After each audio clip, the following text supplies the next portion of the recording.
الحمد لله رب العالمين، والعاقبة للمتقين ولا عدوان إلا على الظالمين.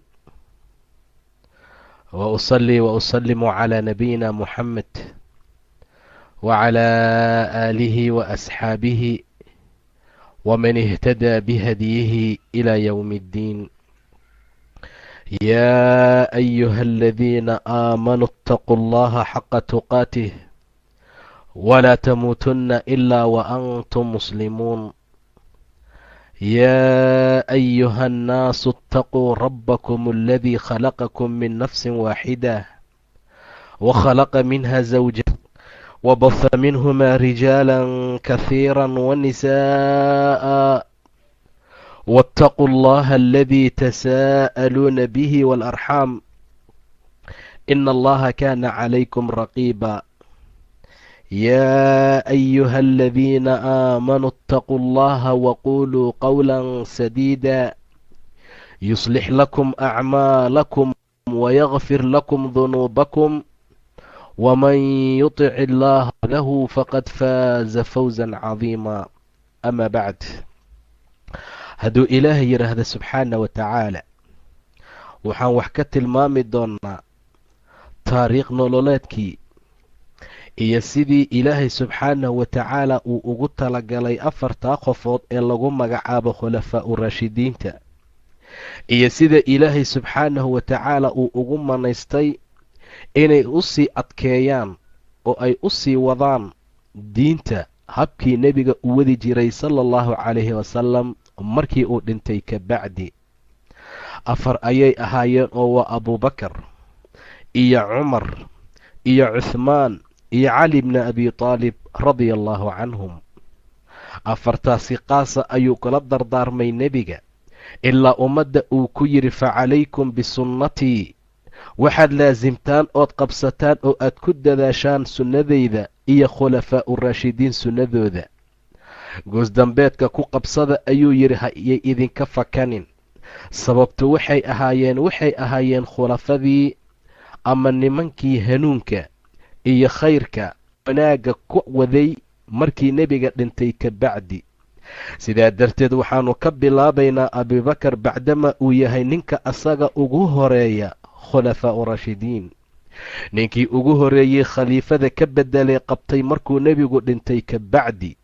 sidaa darteed ayaa abubakar waxa uu leeyahay sharaf aad iyo aad u gooni ah oo ilaahay khaas ahaan u siiyey subxaana wa tacaala.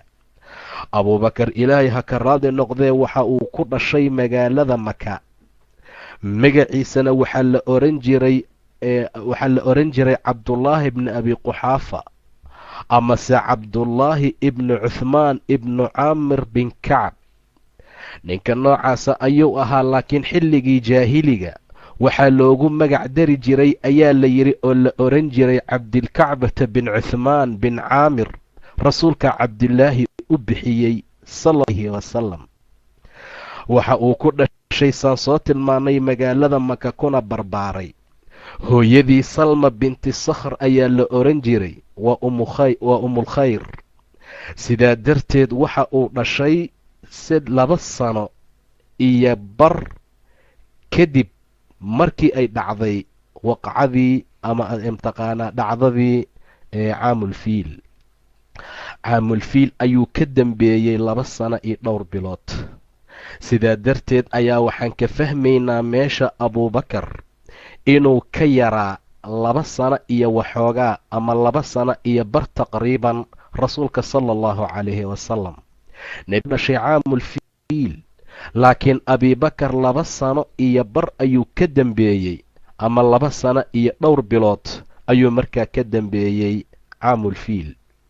abubakar wuxuu ka mid ahaa ru'asadii quraysheed.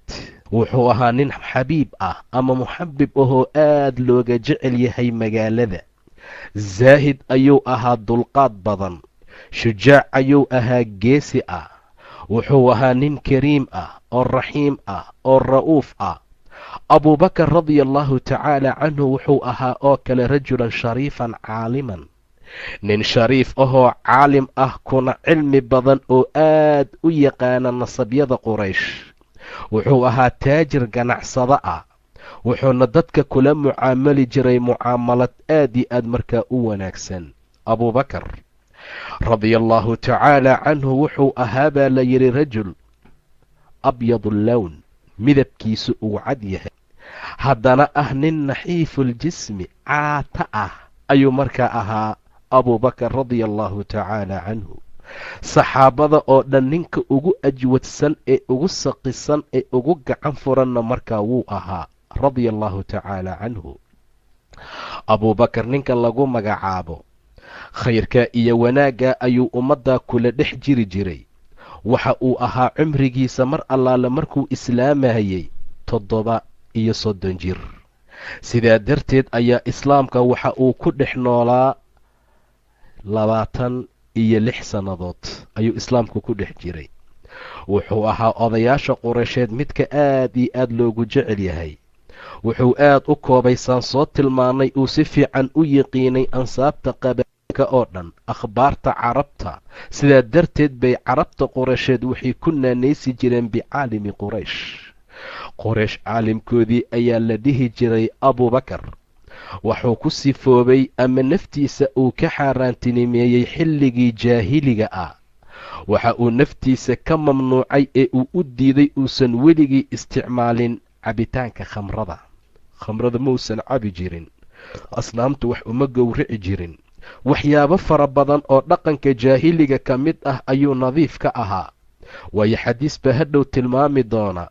dadka waxaa u wanaagsan ama macaadinta carab markii rasuulka la weydiiyey wuxuu ku jawaabay khiyaaruhum fi lislaam khiyaaruhum fi ljaahiliya. qofka jaahiliga markuu ahaa akhyaar ahaa oo fiicnaa oo xaliim ahaa oo ummadda ku dhex jiri jiray, akhlaaqdiisu ay fiicnayd, kaasaa markuu soo islaamana akhyaar noqonaya buu dhahay nebiga sala allahu calayhi idan abubakar naftiisa wuxuu ka xaaraantinimeeyey xilligii jaahiliga ah cabitaanka khamrada. weligii muusan cabin. sidaa darteed ayaa wuxuu isaga mashquulsanaa tijaaradiisa.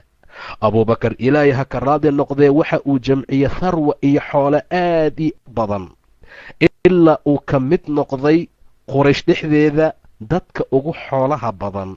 markuu soo islaamayey abubakar wuxuu haystay baa la yidhi 40,000 oo dirham ayuu markaa haystay.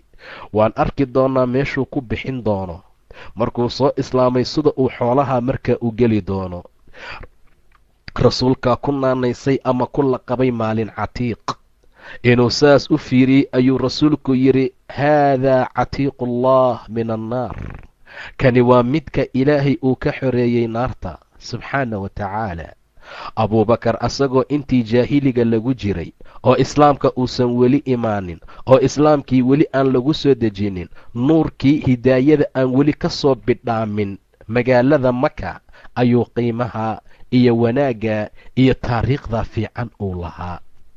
maalin maalmaha ka mida ayuu baxay baa la yidhi. waxa uuna aaday dhulka yaman. asagoo sidii ku maqanoo imaashihiisuna yahay ayaa nebiga la soo saaray sala allahu calayhi wasalam. sidaa darteed ayaa mar allaala markii maka uu soo galay asagoo ka sheekaynaya wuxuu yidhi waxaan soo galay magaalada maka ayadoo nebiga la soo saaray sala allahu calayhi wasalam. isla markii waxaa ii yimid buu yidhi oo igu soo degdegay cuqbata ibnu abi muciid, shayba iyo rabiica wa abujahal iyo iyo sanaadiidii iyo madaxweyntii qureysheed oo dhan ayaa ii timid. isla markay igu soo aruureen ayaan idhi maxaa dhacay? ma arrin cusub baa soo siyaaday? ma wax baa soo kordhay? mar allaala markii sidaa aan idhi ayay igu yidhaahdeen haa abubakarow, wax weyn ayaa markaa yimid. abubakarow, arrin khatar ah oo aan dhagaha laga qabsan karin oo cajiib leh oo dadka ka fajacisay ayaa soo baxday. yatiimkii iyo agoonkii abitaalib sow ma dhihin nebi baan ahay? saasay igu yidhaahdeen buu yidhi. yatiimkii abitaalib nebi maxamed bay ula jeedaan. wuxuu sheegtay inuu nebi yahay. haddaadan adigu ahaynna maba aan kula sugeenba. abibakarow, arrintaasaa dhacday. abiba hadlay, hadalkuu u wanaajiyey, si fiican buu ula hadlay, waa uu celiyey alxaasil. macnaa hadal fiican intuu kula hadlay ayuu celiyey. waxyaabihii markaa doonayeen iyo arrintii ay markaa u sheegeen si fiican buu hadal fiican oo layina oo wanaagsan oo qiimo badan intuu kula hadlay ayuu celiyey. nebigan su'aalay buu yidhi marka xaggee buu joogaa? markaasaa waxaa laygu yidhi buu yidhi abibakar wuxuu joogaa guriga khadiija radia allahu tacaala canha. waan soo aaday albaabkii ayaan garaacay, nebigaa ii soo baxay. waxaan idhi yaa muxamed, waxaan kaa soo waayey manaasishii qoomkaagii ehelkaaga ay degganaayeen. waxaad ka soo tagtay aabbayaalka iyo awowayaalkaagii diintooda. maxaa dhacay? markaasuu nebigu igu yidhi yaa abaabakar innii rasuulullaahi ilayka. abaabakaroo waxaan ahay rasuul ilaahay oo adi loo soo diray iyo wa ilannaasi kulluhum dadkoo dhanba. abibakar, aniga rasuul ayaan ahay, waxaa lay soo diray adiga, waxaa la ii soo diray ummadda oo dhan. abuubakar isla markii wuxuu yidhi fa ana ashhaa ilaaha ila allah wa annaka rasuulullah. anigana hadday xaaladdu sidaa tahay nebi muxamedow, waxaan qirayaa ilaahay mooye ilaah kaloo xaqnimo lagu caabuda inuusan jirin, adigana aad rasuulkii ilaahay tahay. rasuul ilaahay inaad tahay, sidaa darteed buu rasuulku yidhi baa la yidhi, axad islaamka uguma wicin oo raggiinna ka mid ah ilaa waxaan ka heli jiray kabwa, taraddud, ka fiirsasho, ilaa abaabakar mooyaane. abaabakar isla markii aan sidaa idhi wuxuu yidhi fa ana ashhadu an laa ilaaha ila allah. anigana waxaan qirayaa laa ilaaha ila allah, waxaan qirayaa muxamed inaad rasuulkii ilaahay tahay. sidaa darteed abuubakar waxaa lagu tilmaamaa ama lagu sheegaa inuu yahay ninkii ugu horeeyey ee markaa rumeeyey rasuulka sala allahu calayhi wasalam. waa la kala qaadqaadaa. ragna waxaa u horeeyey oo axraar ah baa la yidhaahdaa abuubakar. waxaa ugu horeeyey dumarna khadiija. cali bn abi taalib ciyaalka ayuu markaa ugu horeeyey. zaydna intaan axraarta ahayn ayuu markaa ugu horeeyey. intaasoo dhan abuubakar radia allahu tacaala canhu waxay tilmaamaysaa inuu ahaa ninkii ugu horeeyey ee rasuulka rumeeyey sala allahu calayhi wasalam. anigana waxaan ahay waxaan qirayaa inaad rasuul ilaahay adigu markaa tahay. abuubakar inta dambey wuu ka soo tegey asagoo tilmaamay inaysan jirin shay rasuulka ilaahay uga farxad badnayd rumaynta abuubakar. aad ayuu islaamnimadaydii ugu farxay. abuubakar asaga laftiisa wuxuu bilaabay isla daqiiqada iyo laxdada inuu dacwada ilaahay dadka gaarsiiyo, nebigana uu garab siiyey sala allahu calayhi wasalam. saan soo tilmaanay rajul buu ahaa laysugu yimaada agtiisa. rajul ayuu ahaa dadka ay u soo dulmaan, muxabib ahoo dadka isjeclaysiiya, sahlid badan, khuluq iyo dabeecad u saaxiib ah, macruuf ku ah wanaag oo dhan. rijaasha qoomkiisa way u imaan jireen, way la fariisan jireen, asagana waa ka faa'iidaysan jiray abuubakar oo qof kasta uu ku kalsoon yahay oo qoomkiisa ka mida ayuu dacwada u sheegayey. way dacwadu sir bay ku socotaa. abuubakar qof kasta oo ka mid ah qoomkiisii iyo dadka saa ugu imaanayo wuu ka faa'iidaysanayey. waxaa dacwadiisa ku soo islaamay dhowr qofood. waxaa ka mid ah cuthmaan ibnu cafaan, zubayr ibnu cawaam, cabdiraxmaan ibnu cawf, sacad ibnu abi waqaas iyo talxa ibnu cubaydillaah.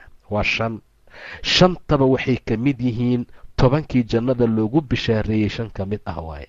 waa cuthmaan ibnu cafaan waa 10 mubashiriin fi ljanna. waa zubayr ibnu cawaam, asagana waa ku jiraa 10 loogu bishaareeyey. cabdiraxmaan ibni cawf waa uu ka mid yahay. sacad ibnu abi waqaas ha ka reebin asagana. talx ibnu cubaydillaah. intaasoo dhan waxay ku soo islaameen sababtiisa, waxayna ahaayeen dadkii ugu horeeyey ee bidaayada ahaa ee ugu soo horeeyey ilaahay subxaana wa tacaala nebiga rumeeyey, kuna rumeeyey dariiqii dacwada abibakar radia allahu tacaala canhu. maka istaagin inuu diinka sii wadaayo. ummaddii muslimiinta markay sidaa u soo islaamayeen oo islaamkaasaa u soo qaadanayeen oo dacwada iyo diinta ummadda ay sidaa markaa u gaarsiinayeen loo gaarsiinayey, waxaa inta badan soo rumaynayay dadka danyarta ah. waxaa soo islaamaya ducafada, cabiidiinta, addoommada, waxyaabaha la midka ah. kuwa ayaa aad u soo islaamayey. kuwaas ayaa mataqaanaa samaynayay dacwada. kuwa ayaa mar walba soo marxabaysiinayay oo soo rumaynayay bacdamay xaaladoodu sidaa ahayd. abuubakar waa ku dhex jiray, waa ogaa dhibaato ayaa la soo gaarsiiyey raggii. cuthmaan ibni cafaan oo kale markaan ka soo qaadano, adeerkiisa intuu darin laga sameeyey caleenta timirta, intuu ku duubo yuu hoos ka soo gubi jiray. waa cuthmaan ibni cafaan. mar allaala markay ogaatay muscab ibni cumeer hooyadii inuu islaamay, tacaamkii iyo sharaabkii bay u diiday, raashinkay ka joojisay, gurigiina way ka bixisay. waa taqaanaa muscab ibn wuxuu ka mid ahaa baa la yidhi dadka ugu ceyshka wanaagsan ayuu markaa ku jiray. waa min ancami innaasi ceyshan, ilaa maqaarkiisa uu noqday mid khashfi ah, uu noqday mid qalalay sida xayada iyo abeesada oo kale, maqaarkeeda oo kale ayuu asaga maqaarkiisii noqday. waa muscab ibni cumayr. suhayb ibnu sinaan arruumi asagana waa la cadaabay markuu islaamka qaatay, waa la dhibay, mashaakil fara badan ayaa la gaarsiiyey, ilaa maskaxdu ay ka tagtay baa la yidhi, wacyiga iyo garaadkii uu kala garan waayey maa yaquul, wuxuu markaa ku hadlaayo. sida loo garaacayay suhayb ay u tumaayeen oo ay dhibaato u gaarsiinayeen, waxaa baxay wacyigii iyo garaadkii iyo garashadii uu lahaa, wuxuu kala fahmi waayey u hadlaayo. bilaal oo mawla u ahaa ubay ibnu khalaf, wuxuu ahaa baa la yidhi asaga ubaye inuu qoorta xarig uga xiro yuu ciyaalka u dhiibi jiray. ciyaalka intay qaadaan bay waxay ku dhex wareejin jireen buuraha maka, asagana wuu jiidi jiray oo dhulkay ku jiidi jireen ilaa macnaha ciyaalkii ilaa xarigga qoorta ugu xirnaa uu ta'hiir ku sameeyo, uu raadeeyey qoortiisa asagoo odhanaya axad.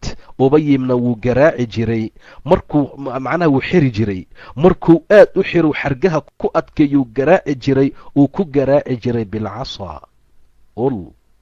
wuxuu u dhibaato gelin jiray fadhi uu fadhiista fii xari shams, qoraxda kulaylkeeda.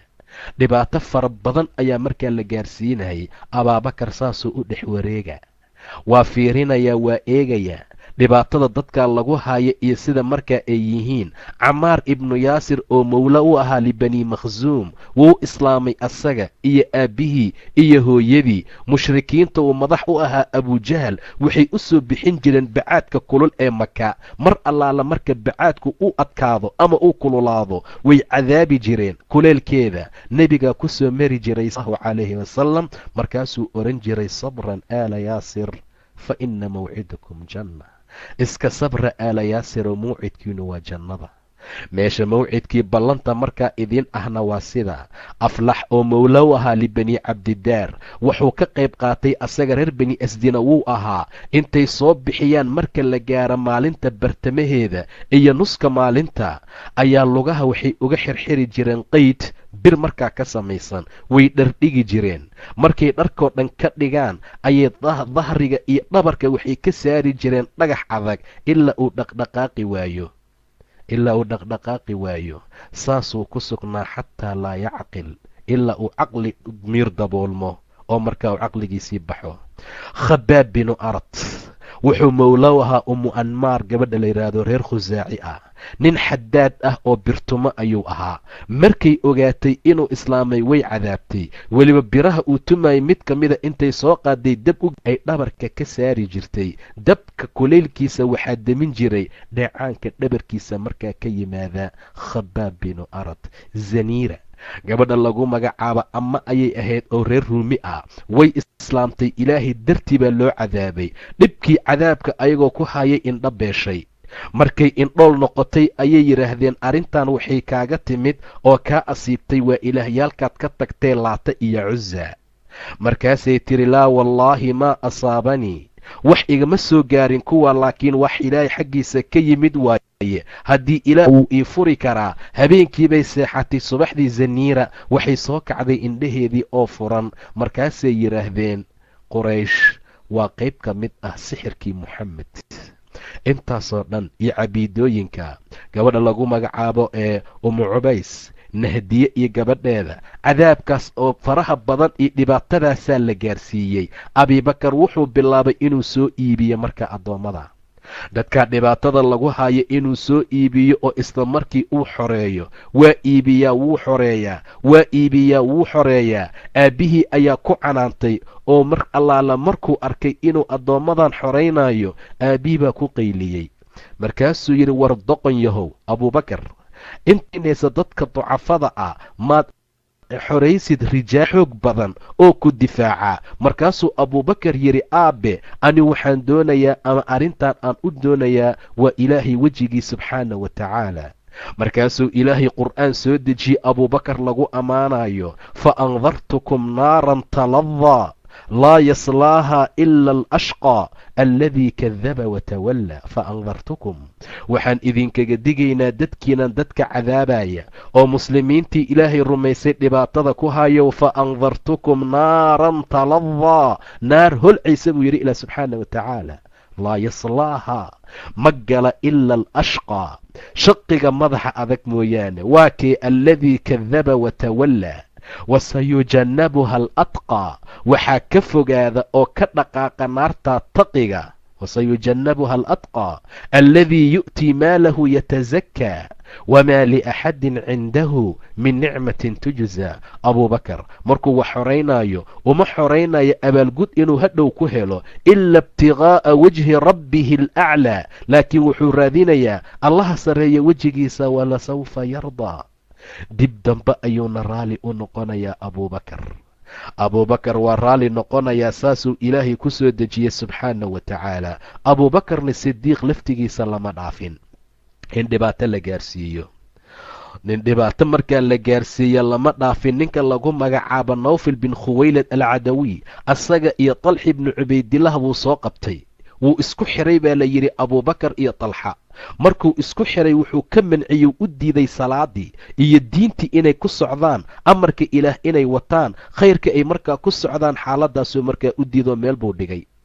mar allaala markii xilligii salaada la gaarayna ayagoo furan oo tukanaya ayaa la arkay abuubakar iyo talxi bnu cubaydillaah. mar allaala markii abiibakar dhibkii uu ku batay oo mashaakilkii asaga soo food saarayay, oo xoolihii dadkii uu ku xoraynayo, oy indhihii mushrikiintoo dhan xaggiisa ay ku soo jeesteen, diintii ilaahay uu sida uu rabo uu ugu caabudi la'yahay maka, ilaahiisii si xasaani ah iyo sidii loogu tala galay ay ciriiri ku noqotay inuu ku caabudo magaalada maka. nebigana asxaabtiisa uu amray gobol ka mid ah inay isaga baxaanba magaalada maka oo ay u hijroodaan dhulka xabashada. abuubakar wuxuu goostay uu go'aan ku gaaray cala alhijrati ila alxabasha. boorsadiisii buu xirxirtay, waa diyaar garoobay. meeshaan dhibaatada iyo mashaakilka leh, bacdamaa nebigii saxaabada uu amray inay iska baxaanay xabasho aadaan, ayuu abuubakar casmiyey go'aanna ku gaaray inuu iska baxo magaalada maka, uu ka baxo xabashadana markaa uu aado. markuu baxay uu sii socday ayaa ibnu duqina nin la yidhaahdo ka hor yimid, ama duqina. ninkaa mar allaala markuu ka hor yimid ayuu yidhi, ayna, xaggeed u socotaa abiibakarow? abiibakar xaggee baad u socotaa? ilaan abuubakar waa rajul saan tilmaanay tilmaamihii fiicnaa laha, dhul aan ku dhashay oo rabbigay ku caabudi la ahay, oo saan doono aan ilaahay ugu caabudi karin subxaana wa tacaala, oo dhibaato iyo mashaakil iyo rafaad ay dadkii igu haayaan, ayaan damacsanahay inaan isaga baxo oon ka hijroodo, oon bilaada iyo dhulalkaa ka raadsada meel aan rabbigay ku caabudo si xorriyad markaa ay ku jirto. ibnu duqina wuxuu yidhi, mithilkaagoo kale abuubakarow lama bixiyo mana baxo. adoo kale nin la bixiyo ma tihid, adoo kale nin magaaladii uu ku dhashay ka baxaya ma tihid. anaa jaarkaa noqonaya, anaa ku kafaalanayo, anigaad ijiwaaradayda iyo derisnimadaydaad ku joogaysaa. war noqo abuubakarow, rabbigaa ku caabud beledkaaga, soo bax buu yidhi. waa la soo celiyey. intuu gacanta ka qabtay ayuu ibnu duqina ku tawaafay ashraaftii quraysh. wuxuu gaarsiiyey hadal, wuxuu yidhi, ogaada abuubakar aniga ayaa jaarsiiyey, aniga ayuu jiwaaradayda ku joogaa, aniga ayaa magangeliyey, aniga ayuu kafaaladeyda maka ku joogaa. wax la gaarsiin karo oo dhib ah ma jiro, waa inuu dhulkiisa ilaahiisa ku caabudaa. intaa wixii ka dambeeya waxay u shardiyeen inuu daartiisa ku caabudo. waayahay bay yidhaahdeen kufaartii quraysh, abuubakar haddaad soo celisay oo adiga aad soo waday oo jiwaaradaada uu ku joogo, waayahee yuusan salaad bannaanka la soo bixin, akhrinta qur'aanka yuusan ku akhrin ilaa macnaa fii hayri daarihi, daartiisa meelaan ahayn. haddaad doonaysa ibnu daqinow inaan wiilkan ama abuubakar kuu dhaafno, waa in gurigiisa dhexdiisa ilaahay uu ku caabudaa, waa inuusan bannaanka u soo bixin, markuu qur'aanka akhrinayana ha ku jira daartiisa. markii abuubakar cabbaar uu sidaa yeelay, maalintii dambe wuxuu sameeyey masjid ayuu ka dhistay bifinaa'i daarihi, daartiisa barxadda bannaanka ayuu guri ka dhistay masaajid, meeluu ilaahay ku caabudo. waa ku tukanayey maalin kasto, qur'aankana waa ku akhrinayey. waxaa u soo aruurayay oo dushiisa imaanaya dumarkii mushrikiinta iyo ilmahooda, yatacajabuuna minhu, aad bay ula dhaci jireen, way la tacajubi jireen, way fiirin jireen. waayo radia allaahu canhu abuubakar wuxuu ahaa rajulan bukaa, nin oohin badan, laa yamliku caynayhi, indhihiisa aan celin karin marka uu qur'aanka akhrinayo. inta ay derbiga iyo gidaarka u soo istaagaan, ay u soo saftaan, gabdhihii, dumarkii mushrikiinta, ciyaalkii yay saas u daabanayaan, way fiirinayaan, way la tacajubayaan. odaygaan tukanaya, oogaan akhrinaya, oo khushuucaya, ayagii calooshaa si kala noqonaysay, way isbedeli jireen, dhibaata mataqaanaa ayay u arki jireen. ninkan bay la tacajubayeen, aad bay markaa ula dhacayeen, waayo indhihiisa ma celin karin markuu qur'aanka akhrinayo. tilaawadiisa waxay ahayd tilaawo iyo aqrin quluubtaadaysa, ruuxda nafafyaalka. ataa markii maalin kasta abuubakar uu samaynayey waxay ka fajacisay, waxaa fasacay, waxaa argagax galay, waxaa dhibaato iyo murug gashay nimankii quraysheed. nimankii quraysheed way u baqeen dumarkii, way u baqeen ciyaalkii, waxay u baqeen dhibaatada iyo waxyaabaha ku soo food leh. abuubakar daartan uu bannaanka macnaha bannaankan uu u soo baxay, uu ilaahay ku caabudayo, uu qur'aanka ku akhrinayo, in uu ka fidneeyo oo diintiisii ay galaan dumarkii iyo ciyaalkii. taasay mushrikiintii ka cabsadeen. ninkii magangeliyey baa adeeg loo diray, waa yimid. waxay dhaheen walaalow dhegayso, annagu abaabakar madaxaaga ayaan ku dhaafnay, jiwaaradaada ayuu markaa ku joogaa, waxaana kuu shardinay inuu rabbigii daartiisa dhexdeeda ku caabudo. ninkii abiibakar ahaa wuu soo tallaabo dheereeyey, masaajid buu ka dhistay bannaanka barxaddii gurigiisa, salaadiibuu iclaaniyuu kor u qaaday, qiraa'adii ayuu kor u qaaday. waxaan u baqnay inuu naga fidneeyo ilmaha, ka dalab in uu arrintaa joojiyo, uusan la jahrin tilaawada qur'aanka. hadduu tukanayo uu gurigiisa ku tukado, haddaba u tag. haddii uu kaa diido, u celi jiwaarnimadiisa, kala laabo. waxaad dhahdaa, aniga saacaddan wixii ka dambeeya abuubakarow, haddaad gurigaaga ku ekaan weyso, ani kafiil makaa'ihi. dhibkii ku soo gaara adigaa ka mas-uul ah, mashaakilkii dadkaas kaa soo gaara aniga dusha iima saarna. xaaladdaa u sheeg, waayo ibnu daqinow annagu ma doonayno, nin sharaf leh ayaad dhexdeenna ka tahay, qof aad badbaadisay oo ijaaradaada, kafaaladaada ku jooga, inaan annagu dhib markaa gaarsiino. haddaba u tag, ninka abuubakarna arrintaa u sheeg.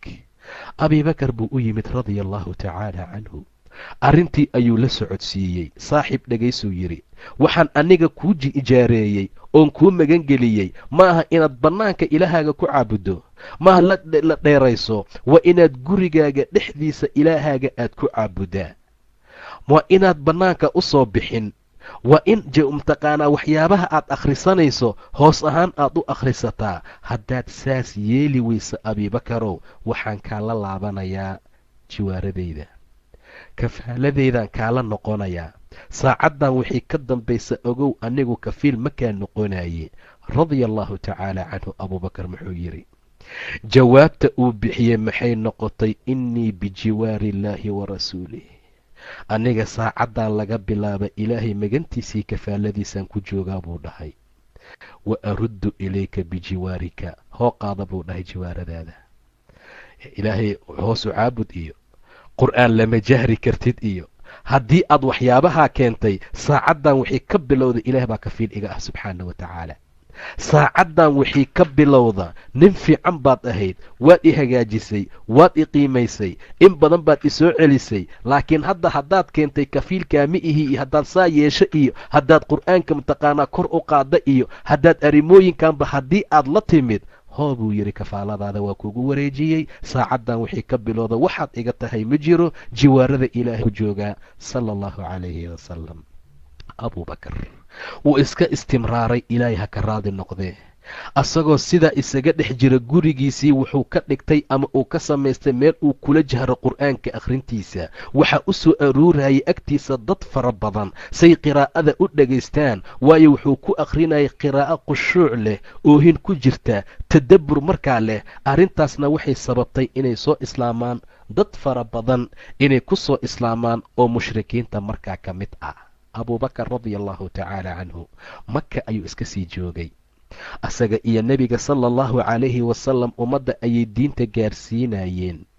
in fara badan oo dhibka mushrikiinta ka mid ahna waa ku dul socday, mashaakil fara badan ayaa lagu haayay. maalin maalmaha ka mida dhibkii magaalada markuu ka batay ayay labadoodiiba baxeen, waa abubakar iyo nebiga iyo abubakar. waxay aadeen khaarijka maka. sacabaar intay sii socdeen baa waxay arkeen wiil yar oo ari markaa la jooga. wiilkaabaa ka sheekeeyey waa cabdullaahi bni mascuude. wuxuu yidhi maalin maalmaha ka mid ah anigoo arigayga la jooga ayaan meel fog waxaan ka garmadoobay oo korkooda waqaari xasilooni ay ku sugan tahay oo dhankayga u soo socda. min baciid ayay markaa ka soo socdeen. waxaa haayay labadaa nin jahdiga iyo dhibka iyo mashaakil in allaala inta qof uu qabto.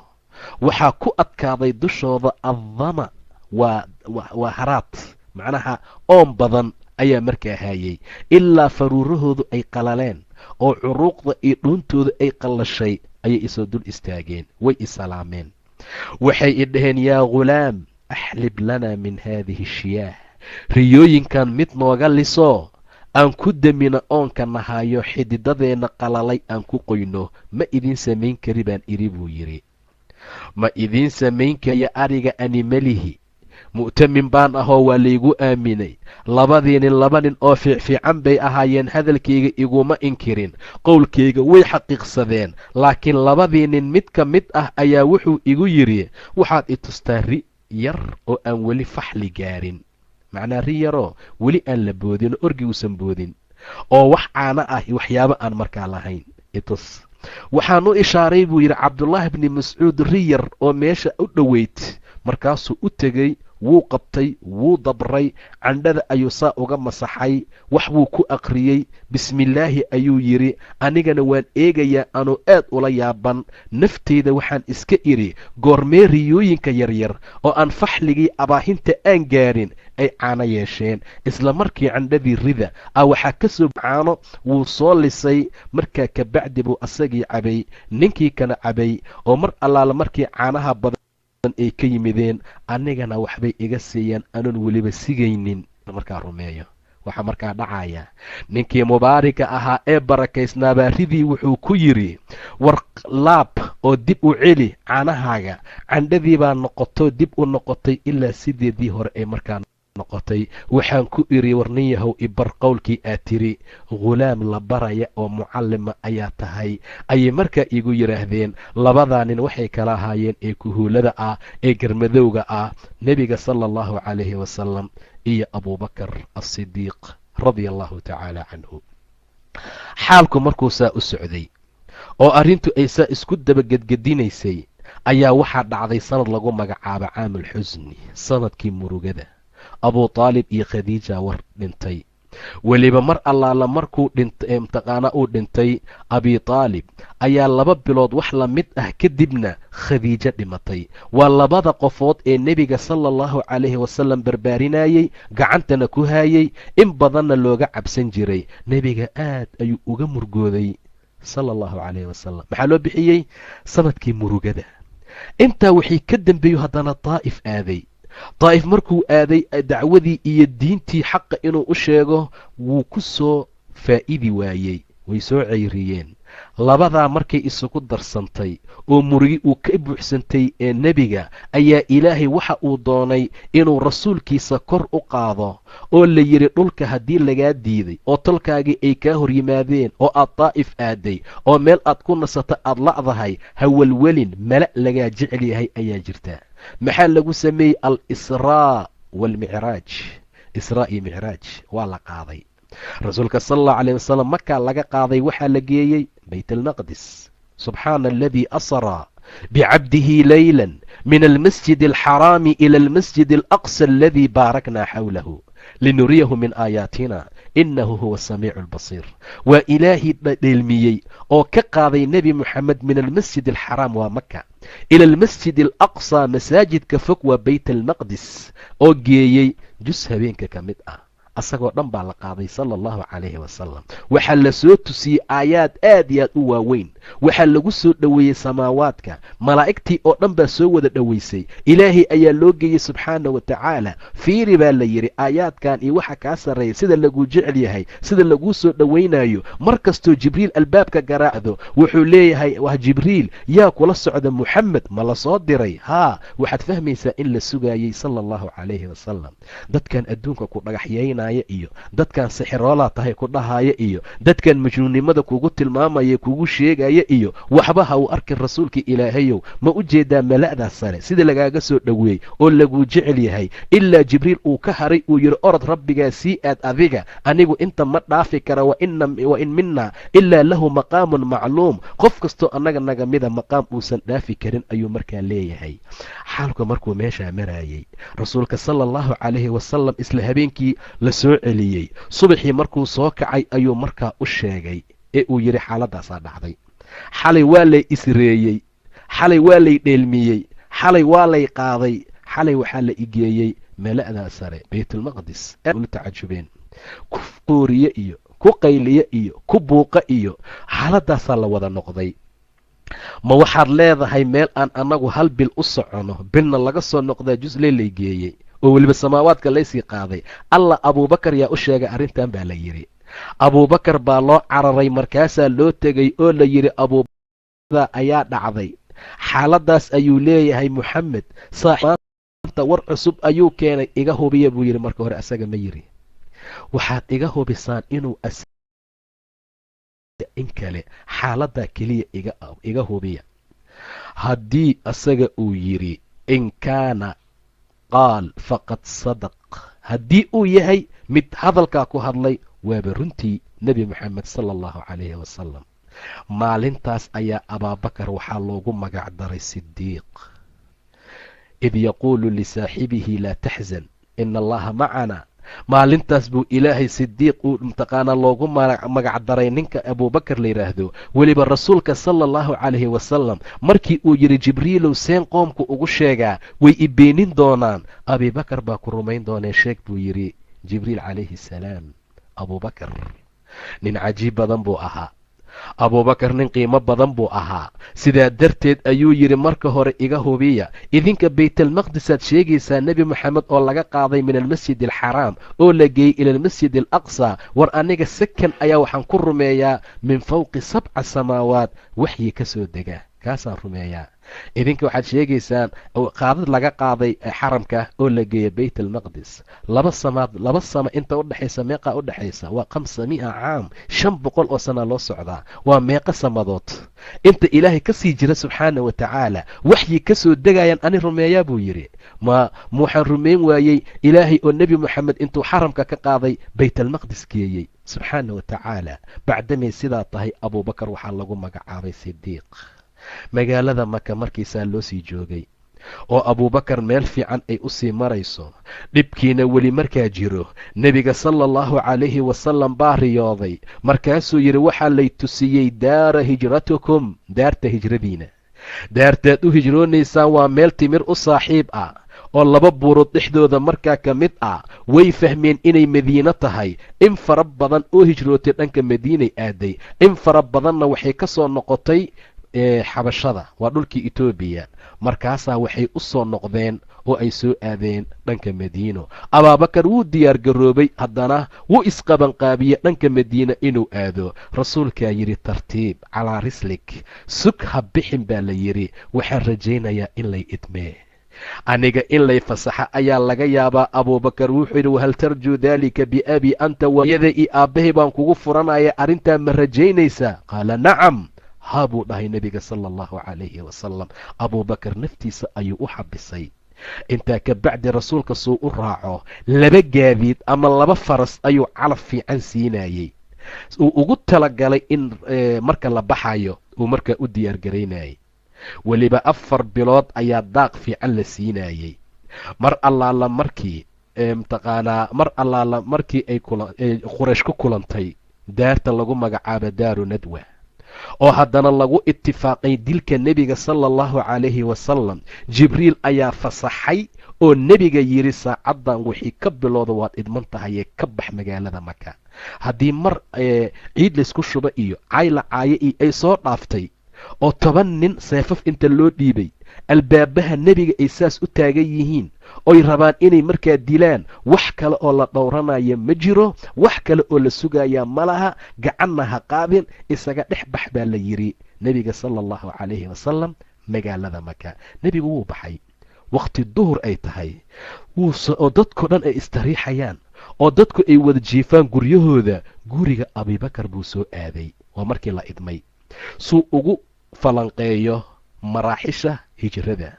caaisha ka sheekaysay waxay tiri wakhti annaga oo fadhina guriga abibakar ayna tahay wakhti duhur ah, nin hadlaya abuubakar wuxuu ku yidhi haadaa rasuulullah, abuubakaroo waa kaasaa rasuulkii ilaahay baa soo socda, madaxana waa u duuban yahay, mutaqanic.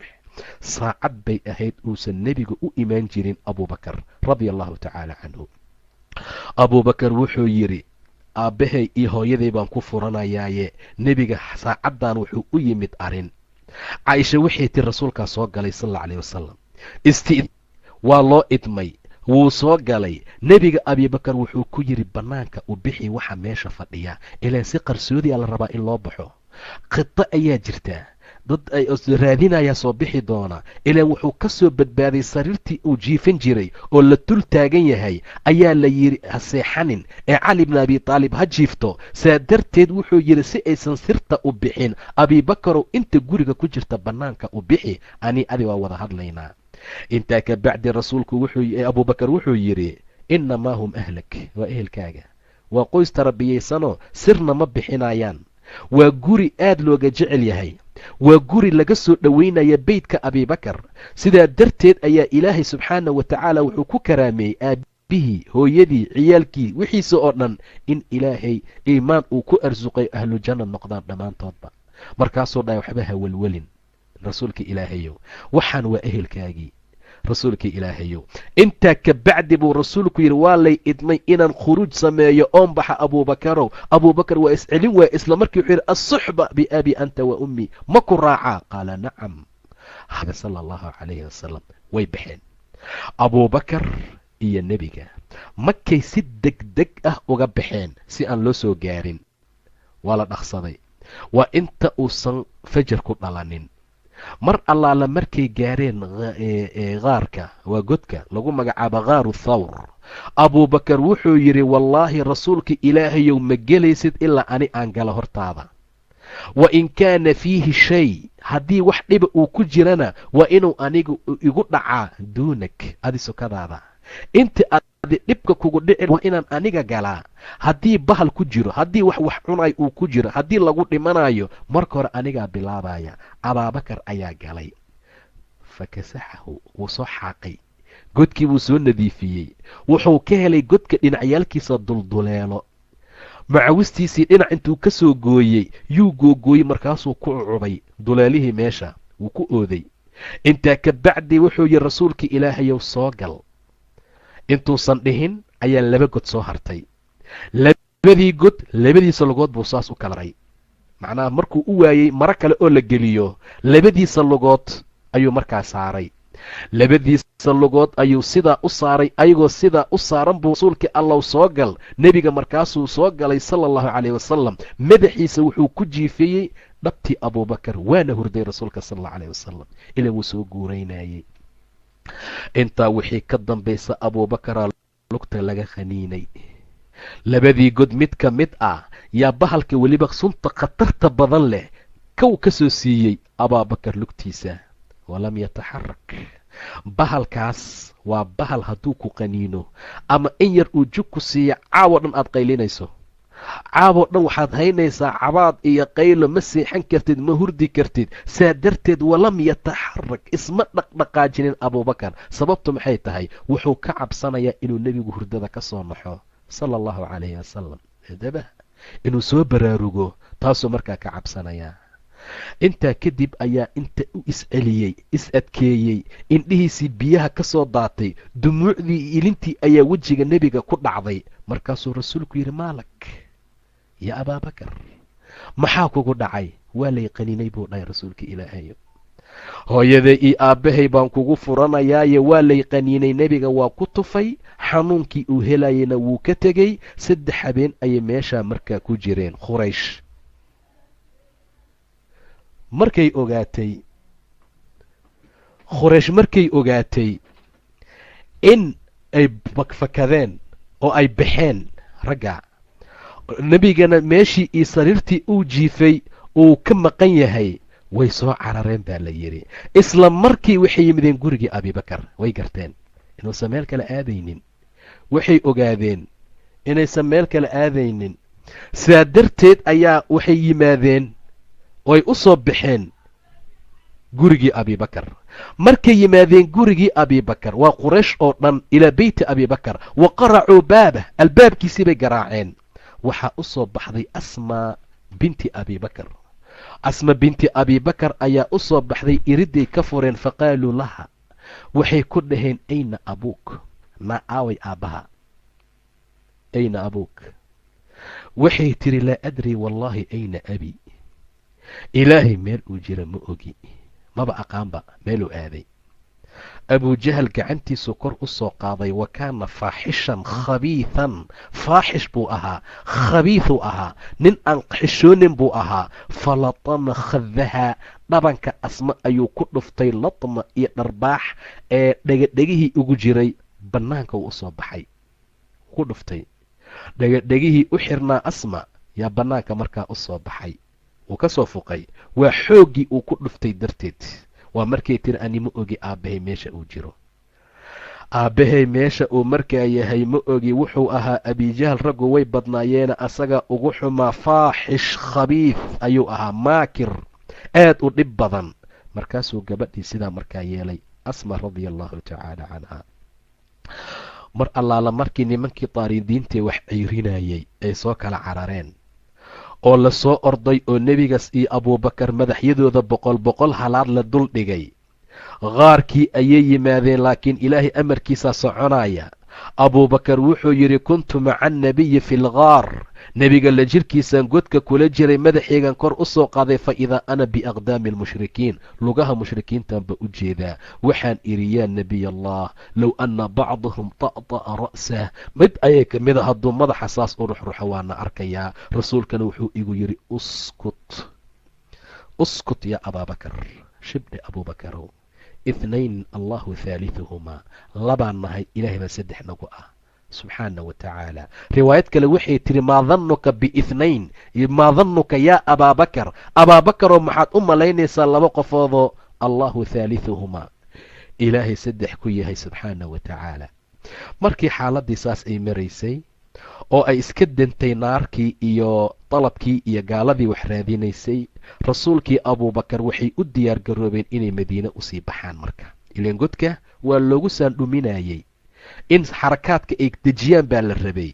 cabdullaahi ibni urayqad nin la yidhaahda alleythi bay la ballameen. haadi buu ahaa, khariid buu ahaa, khariita yaqaan, juqraafiguu aad u yaqiinay, maahir buu ahaa, dariiquu si fiican u yaqiinay wiilka. wuxuuna ku jira laakiin kufaarta quraysh diintooda. way la ballameen in 3 habeen kadib ay meesha ugu yimaado. labada gaadiidna uu u keeno. ballantii buu ku yimid, labadii farasna waa loo keenay. isla markii abuubakar wuxuu yidhi, rasuulka ilaahayow laba tii markaa ku anfacda. nebigana wuxuu yidhi, bithaman ya abaabakar, waan kaa iibsanayaa, lacag ayaan ku qaadanayaa. intaa ka bacdi way irtixaaleen, wayna ka baxeen asaga iyo abuubakar, waxaana raacay caamir ibnu fuher wiil la yidhaahdo. xaaladdu saasay markaa u sii socdeen. mar allaala markii jidka lagu sii socday, abuubakar waa la garanayay, nebigana saa looma garanaynin. faras ayuu saaran yahay, asagaa u horeeya nebiga, abuubakar waa dambeeyaa. marka la yidhaahdo maxaa waaye ninka kaa horeeya, wuxuu oran jiray waa daliilu ariiq, nin waddaduu itusayaa. abuubakar wuxuu ula jeedaa waddadii xaqa iyo diinta kii itusaayey waaye, waa kii jidka jannada itusaayey, waa kii ilaahay igu hanuuninayay subxaana wa tacaala. abuubakar asagoo ka sheekaynaya wuxuu yidhi, waan irtixaalno, waan soo baxnay, qoomkiina wayna raadinayeen, qof naga daba yimid ma jirin ilaa suraaq ibnu maalik mooyaane. suraaq ibnu maalik oo far saaran ayaa naga daba yimid. waxaan idhi, yaa rasuula allah, haada dalab baa waaye waxa soo socda. waana la haleelay, gacantaana laku dhigay. rasuulkuna asagoo ilaahay ku kalsoon oo hiqo qaba ayuu yidhi, laa taxzan ina allaha macanaa. abaabakarow ha murgoonin, hana tiirin, ilaahay baa nala jira subxaana wa tacaala. laa taxzan ina allaha macanaa, ilaahay baa micigeena ahee. intaa ka bacdi quba ayay degeen. intaa ka bacdi magaaladii madiinay usii dhaqaaqeen. haddana caaisha waxay tiri radia allahu tacaala canha, rasuulkaa magaaladii madiina soo galay, abuubakar iyo bilaalna way xanuunsadeen, waa jiradeen. waan u soo galay, waxaan idhi, yaa abaah kayfa tajid, aabbow seed helaysaa, xanuunkaaga ka waran, bilaalow adigana ka waran. caaisha waxay tiri abuubakar wuxuu ahaa markii ay qabato qandhada wuxuu dhahayey, kullu mri'in musabbixun fii ahlihi waalmowtu adnaa min shiraaki naclihi. qof kasta oo ehelkiisa ku waabariistaa, geerida ayaa uga dhow suunka dacaska uu markaa wato. waalmowtu adnaa min shiraaki naclihi, dacaska uu qaba suunkiisa, geeridaa markaa uga dhow. caaisha waxay tiri rasuulkaan u imid sala allahu calayh wasalam, arrintii baan u sheegay. bilaal waa jiran yahay, abuubakar wuu xanuunsan yahay. rasuulku wuxuu yidhi, allaahumma alcan shaybata ibnu rabiica wa cuqbata ibnu rabiica wa ubay ibnu, nacaladaada korka ka saar. ninka lagu magacaabo shaybat ibnu rabiica iyo cuqbat ibnu rabiic, ubay ibnu khalaf, kamaa akhrajuuna min ardina, say dhulkeenna nooga soo bixiyeen aan ilaahay isaga caabudi lahayn, ila alardi alwabaa, oo dhul cudur badan ay noo soo saareen. ilaahayow nacalada korkooda yeel, ilaahayow nacaladaada korkooda yeel, say noo soo bixiyeen oo ay noo soo saareen ragga noocaas ah, dhulkeennii bay naga soo bixiyeen. intaa ka bacdi rasuulku intuu gacmaha kor u taagtay oo ilaahay uu baryey buu yidhi, allaahumma xabibna ilayna almadiina, ilaahu madiinana jeclaysii, ilaahayow magaalada madiinana jeclaysii ka xubbinaa saan maka u jecleen ama si ka daran oo kale. ilaahayow saxiix iyo caafimaad nagu sii, noona barakay suuskeeda iyo koombadeeda, qandhadeedana ilaahayow naga qaad oo naga rar oo waxaad geysaa juxfa meesha lagu magacaabo. saasuu ilaahay u baryey rasuulka sala allahu calayhi wasalam. waqad istajaaba allah, ilaahay baa ka ajiibay ducadiisa. riyo ayaa lagu tusiyey imra'a sawdaa, naag madow oo haa'iratu ra's, madaxeeda aan qaab fiican lahayn, oo ka soo baxday magaalada madiina, say u sii socotayna degtay juxfa. wuxuuna ku fasiray wadaha iyo qandhada iyo xanuunka iyo qaniinka iyo dhibka meeshaas dhan ay leedahay inuu ilaahay ka raray subxaana wa tacaala. madiina markii hore meel wabaa ayay ahayd, meel cudur badan bay ahayd, meel dhibaato badan. waxaa la oran jiray yathrib, markaa ka bacdi baa madiina loo bixiyey, ilaa dadku idhaahdeen madiina munawara, waa madiinadii iftiintay. maxay la iftiintay nuurkii nebiga sala allahu alayh wasalam, waxay la iftiintay nuurkii hidaayada iyo xaqa, waxay la iftiintay nuurkii ilaahay subxaana wa tacaala, waxay la iftiintay nuurkii tawxiidka, waxay la iftiintay iftiin fara badan iyo wanaag fara badan yaa meesha markaa lagu helay. sidaa darteed ayay meesha askun ka dhigteen, meesha ayay markaa degeen. abaabakar waa ka soo baxay marka magaaladii maka, hadda waxa uu degan yahay magaalada madiina. magaalada madiine ayuu markaa degan yahay. sharaf iyo qiimo iyo wanaag fara badan buu saxaabada dhexdooda ku leeyahay.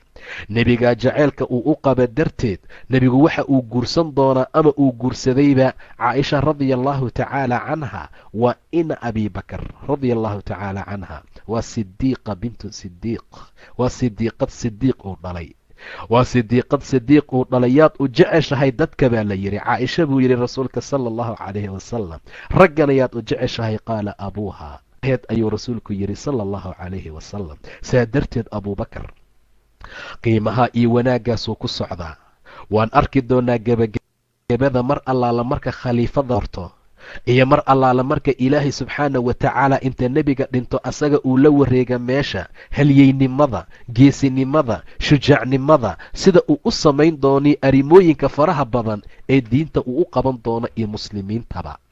xaaladda noocaasa xaalad aad iyo aad u qiimo badan bay noqonaysaa. idan abuubakar ilaahay ha ka raadi noqdee waa khulafaa'u raashidiin, ninka ugu horeeya ayuu markaa ka mid yahay. sababtuna waxay tahay calaamaad fara badan oo aan arki doonno oo ilaahay ama nebigaba u tilmaamay inuu asaga u qalmuu markaa yahay. abuubakar wuxuu ka mid ahaa saxaabada ilaahay, saxaabada nebiga midka loogu jecel badan yahay.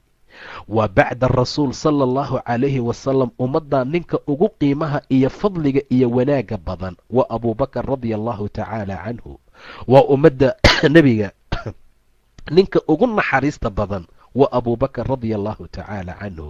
dadka oo dhan iimaankooda haddii inta kaf miisaan la saaro, abuubakar keligii iimaankiisa inta lasoo qaada kafka kale miisaanka la saaro lamaalad bihinna way la ilanaysaa buu dhahay nebiga sala allahu calayhi wasalam. ummadda oo dhan iimaankooda iyo waxooda oo dhan haddii meel saa loo wada saaro hoos buu markaa u noqonayaa. maca daalika waxaan soo tilmaanay hadda mar allaala markaan bilaaweynay tilmaantiisa inuu ahaa nin khafiif ah, inuu ahaa nin naxiifuljismi ah, nin caataa inuu ahaa. sidaa darteed buu maalin rasuulku yidhi qof kastoo isaarkiisii macawistiisa dhulka ku jiida oo hoos u dhiga ilaahay ma fiirinayo subxaana wa tacaala. ilaahay il naxariisa ku fiirin maayo. wuxuu ka mid yahay dadka maalinta qiyaamo mataqaanaa dhibaatada iyo cadaabka markaa iska leh. wixii aanqowga ka hooseeya fafiya naar. abuubakar waa yimid, rasuulkuu arrintaa u sheegtay una tilmaamay uuna yidhi rasuulka ilaahayow anigu waa kibirna uma sameeyo, ilan waa calool yar yahay. markaasay macawistii siibanaysaa, macawistii hoos bay usoo dhacaysaa, macawistii mar walba waa celcelinayaa ilaa yatacaad inaan la balballamo maahane inaan saas u hay. xataa hadduu suu xirto hoostay ka dusaysaa, hoostay ka baxaysaa.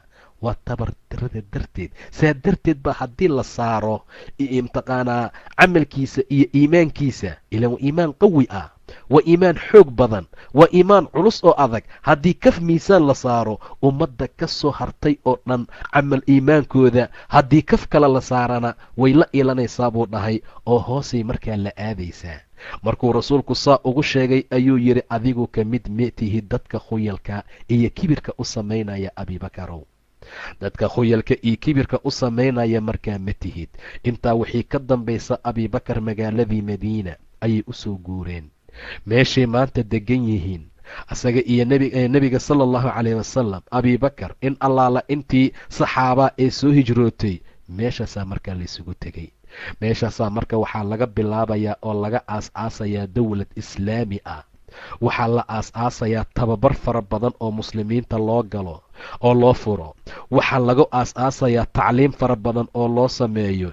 jiil bay noqon doonaan lasoo barbaarinayo, jiil bay noqon doonaan lasoo bixinayo. khaasatan abuubakar oo nebiga aad ugu dhow sala allahu calayhi wasalam. sida loo barbaariyey ayuu wax u barbaarin doonaa, sida loo hagay ayuu wax u hagi doonaa, sida diinta loo tilmaamay in wax loogu qabto yuu wax ugu qaban doonaa abuubakar radia allahu tacaala canhu. meesha tacaala kasii ambaqaadi doonaa abibakar oo magaaladii madiina jooga.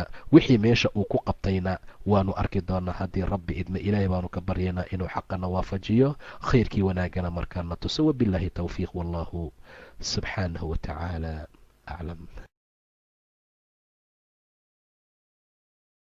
الرحيم الحمد لله رب العالمين والعاقبة للمتقين ولا عدوان إلا على الظالمين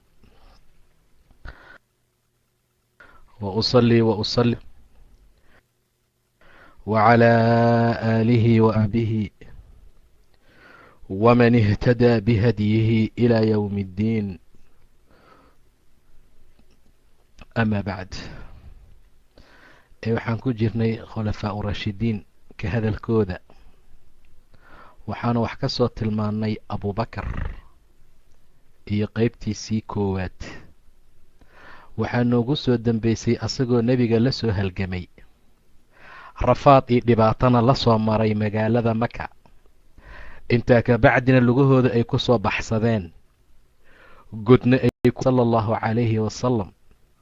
intaa ka bacdi dhowr maalmoodnay ka soo baxeen oo magaaladii madiine ay soo galeen. mar allaala markay magaaladii madiine ay soo galeenna abuubakar iyo bilaalba ay ku xanuunsadeen iyo saxaabo fara badan. caaishana radia allahu tacaala canha ay u timiday booqanaysay subax kasta, xanuunkoodana ay rasuulka u sheegtay sala allahu calayhi wasalam. nebigana uu yidhi, ilaahayow waxaad lacano dusha ka saartaa shaybat ibnu rabiica iyo wa cuqbat ibnu rabiica ibnu khalaf, say nooga soo bixiyeen dhulkeennii oo ay noogu soo bixiyeen dhul waba iyo cudur badan. intaa ka bacdina rasuulku wuxuu yidhi, ilaahayow magaalada madiinana jeclaysii sida aan maka u jecleen iyo si ka daranba. koombadeeda, suuskeeda iyo madaalkeedana ilaahayow noo barakeey. juxfana naga gey xanuunka iyo qandhada iyo dhibaatada markaa ay leedahay. intaa ka bacdina ilaahay wuu u ajiibay subxaana wa tacaala. magaaladii madiina la soo degay. markii magaaladii madiina la soo degay, arrimooyinka ugu waaweyn ee nebiga uu bilaabay inuu sameeyo waxaa ka mid ahaa iswalaalayn. mar allaala markii nimankii reer muhaajiriina ay yimideen, ansaar baa lala maalin maalmaha ka mida ayuu arkay nebiga abuubakar iyo cumar oo isla socda. markaasaa wuxuu ku yidhi, labadan ma u jeediin kuhuulada iyo garmadoobayaasha jannada oo min alawaliina waalaakhiriin ayay madax u yihiin. dhallinyaradooda, garmadoobayaashooda ilaa nebiyaasha iyo mursaliinta maahane. abuubakar ilaahay ha ka raalli noqdee markii magaalada madiina la yimid, nebiga ayuu garab istaagay. dacwadii iyo diinta ayuu la waday. wax walba oo dhibaato ah iyo wax walba oo soo marana waa u adkaysanayay. wuxuu rasuulka kala qayb galay dagaalkii beder iyo kii uxud iyo wax allaala wixii mashaahid ahaa oo dagaalo ahaa oo nebiga markaa uu galay. abuubakar ilaahay ha ka raalli noqdee maalintii uxud oo ay muslimiintu faydmeen, oo ay muslimiintu qaar ka mida carareen, waxa uu ku jiray dadkii ayaga sugnaaday oo nebiga la joogay, oo nebiga difaacay, oo nebiga aan ka cararin sala allahu calayhi wasalam. waxaa loo dhiibay raayadii iyo calankii weynaa wuxuu in badan lahaa munaaqaab iyo sharaf aad iyo aad u gooni ah, mawaaqif fara badan iyo khisaal xamiide ah iyo sifooyin fiicfiican ayuu ku sugnaa abuubakar. maalkiisa oo dhan waxa uu ku bixiyey fii sabiiliillaah. wuxuu u dulqaatay shadaa'id kasta iyo dhibaato kasta oo muslimiinta soo food saartaa, ilaa rasuulka maalin uu yidhi sala allahu calayhi wasalam, innahu laysa min annaasi axad, dadka qof ka mid ah kuma jira iiga mana sheegasho badan dushayda nafsadiisa iyo maalkiisa abuubakar radia allahu tacaala canhu. abuubakar intii magaalada madiine la joogay, rasuulku aad buu u jeclaa. wuxuuna guursaday gabadhii abibakar uu dhalay oo caaisha radia allahu tacaala canha. sidoo kale waan arki doonnaa, cumar baa ku xigi doonee, xafse ayuu ka guursaday nebiga. cihmaan iyo calina gabdhihii asaga uu dhalay ayuu u guuriyey. afarta khulafaa u raashidiinba waxaa kala dhexeeya silla iyo xiriir iyo xididnimo iyo qaraabanimo iyo guur, ka sokow waxyaabaha kale ee diinta islaamka jirtaa. taasaa usii dheereed. abibakar caaishuu ka guursaday. cumar ibnu khitaab oo khulafaa u raashidiin ka mida waan arki doonaa, waxa uu ka guursanayaa mataqaana xafsa. cihmaan wuxuu u guurin doonaa ruqyo oo mukaltuum. calina faadimo ayuu nebiga u guuriyey. xaaladahaasoo dhan marka waxaan ka fahmaynaa xiriirka weyn ee ka dhaxeeya iyo waxyaabaha taraabidka ah iyo xididnimada khulafaa u raashidiinta iyo nebiga sala allahu calayhi wasalam. mararka gobol ka mid ah wuxuu u tafsiiri jiray amase uu u dhiibi jiray xilalkaa gaaban. nebiga abuubakar intuu noolaa ay ka mid tahay inuu salaada ka bixiyo dadka markuu nebigu maqan yahay. maalintii ay dhacday reer bani camar ibni coof inay dagaalameen oo nebiga heshiisiintoodii uu aaday oo meeshuu ku soo xabismay, bilaal ayaa abuubakar u yimid. markaasuu yidhi yaa abaabakar, nebigiina wuu baxay, reer bani camar ibni coof oo dagaalamay inuu heshiisiiyo, waana xabisan yahay oo weli ma imaanin. ma arkaysaa inaad dadka dejiso ood imaam u noqoto? nacam buu yidhi in shi'ta. waa tii bilaal uu aqimay, abuubakarna salaaddii uu galay, oo ayadoo salaaddii markaas uu xirtoo la bilaabay nebiga uu yimid oo safka koowaad uu nebiga soo istaagay. dadku waxay gudaan inay sacabka garaacaanay gacmaha isku garaacaan si abiibakar loo baraarujiyo oo loo tusiyo inuu abuubakar laa yaltafit, midaan meel milicsanin markuu salaada ku jiro, meel ma fiirin jirin. laakiin markay dadka maalintaas sacab garaacii badiyeen, gadaal buu soo fiiriyey.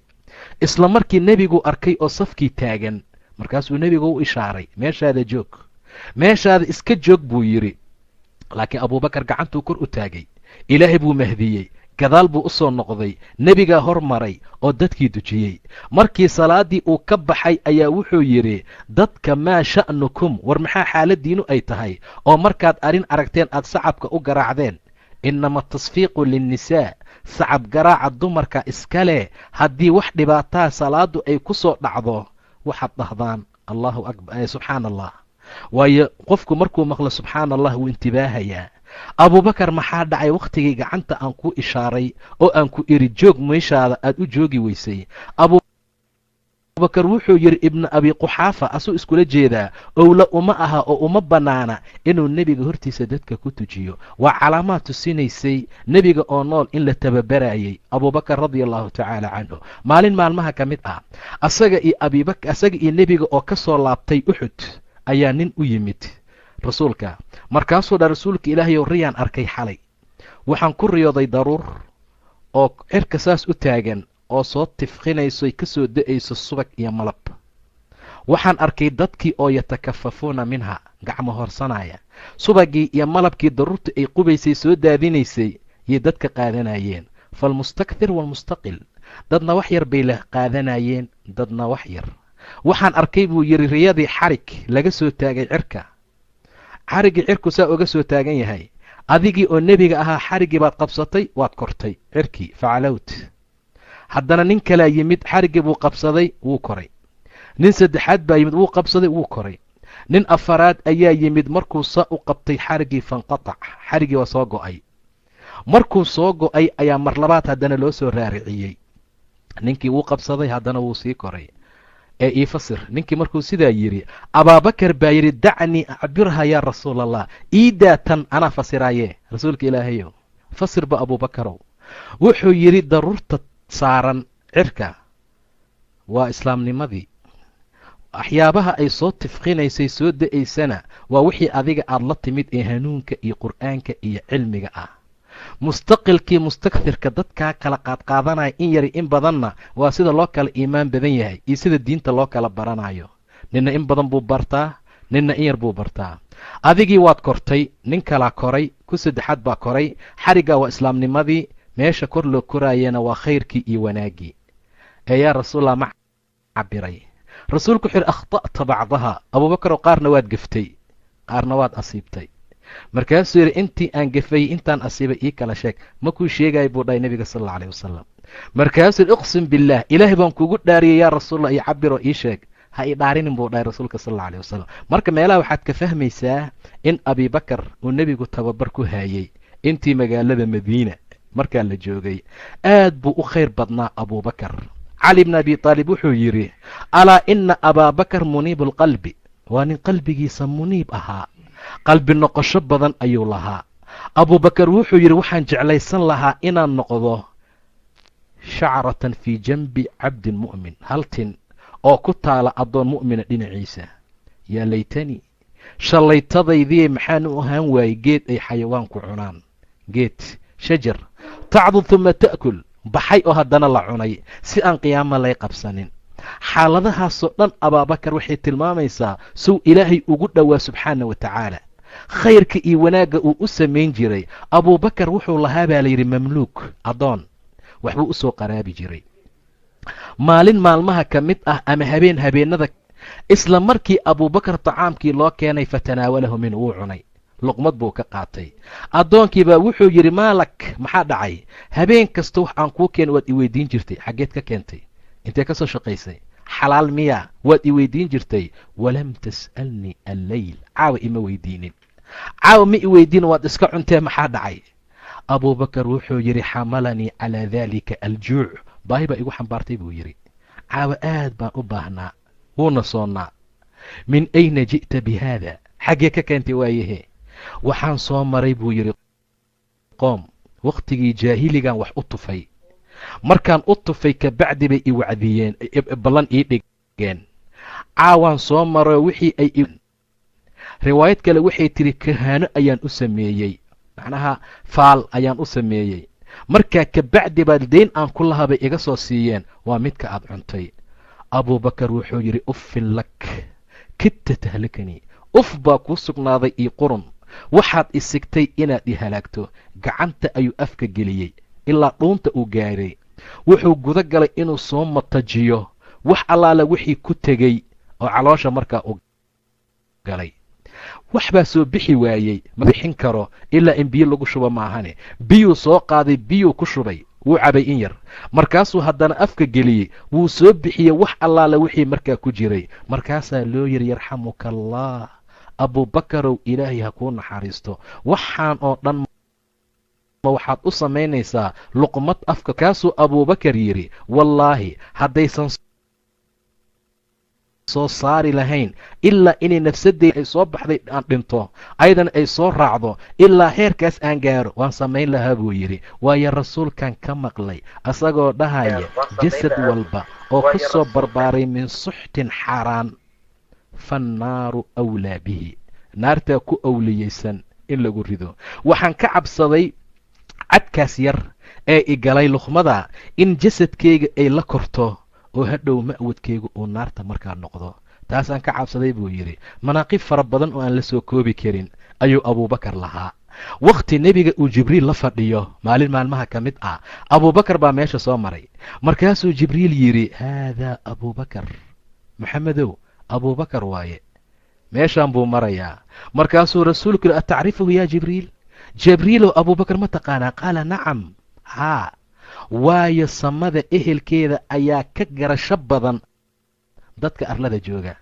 dadka dhulka jooga garashada ay abuubakar yaqaaniin waxaa ka shuhursan oo ka caansan ogaashaha iyo aqoonshaha ay dadka samada degan waa malaa'igtee ay u leeyihiin. weliba malaa'igtu waxay ku magacaabaan abuubakar xaliimu quraysh, quraysh dulqaadahoodii, kii xaliimka ahaa quraysh. wa inahu wasiiruka fii xayaatik, abuubakar waa wasiirkaagii xagga nolosha, iyo wa khaliifaka bacda mowtik, markaad dhimato kii ku bedeli lahaa khaliifkaaga waayaa loo yidhi. maalin asaga iyo mataqaanaa asaga iyo nebiga andhehe iyo abuubakar iyo cumar ayaa waxay koreen jabal uxud. markay saas ugu istaageen ayaa jabal uxud dhaqdhaqaaqay, waa ruxruxday. markaasuu rasuulku lugta ku dhuftay jabal uxud uu yidhi uthbut yaa uxud, uxudow sugnow, macnaha aamus buu yidhi, ha dhaqdhaqaaqin, dhaaf xarakaadka iyo taxriigga iyo waxyaabaha aad samaynayso. riwaayad kale wuxuu ku yidhi nebiga ma xishoonaysid miyaa uxudow? waxaa ku saaran nebi iyo saaxiibkiis iyo shahiid. nebigu waa nebiga, saaxiibku waa abuubakar, shahiidkuna waa cumar ibnu khitaab. waa arki doonaa markaan qisadiisa gaarno suu u shahiiday. uthbut sugnow, dhaaf xarakada, dhaqdhaqaaqa jooji. lugtuu ku dhuftay nebiga jabal uxud. xishood ma lihid miya? ma sariiganaysid miya? jabal uxud muxuu u dhaqdhaqaaqay? wuxuu la dhaqdhaqaaqay maxabo iyo shooq iyo hilow iyo jacayl uu u qabo nebigii saarnaa iyo abuubakarna sidiiq iyo cumar radia allahu tacaala canhu. saa darteed waatuu nebigu intuu uxud meel dheer ka arkay uu yidhi haadaa uxud, kani waa jabal uxud, waa jabalna jecel annaguna aan jecelnahay buu dhahay sala allahu calayh wasalam.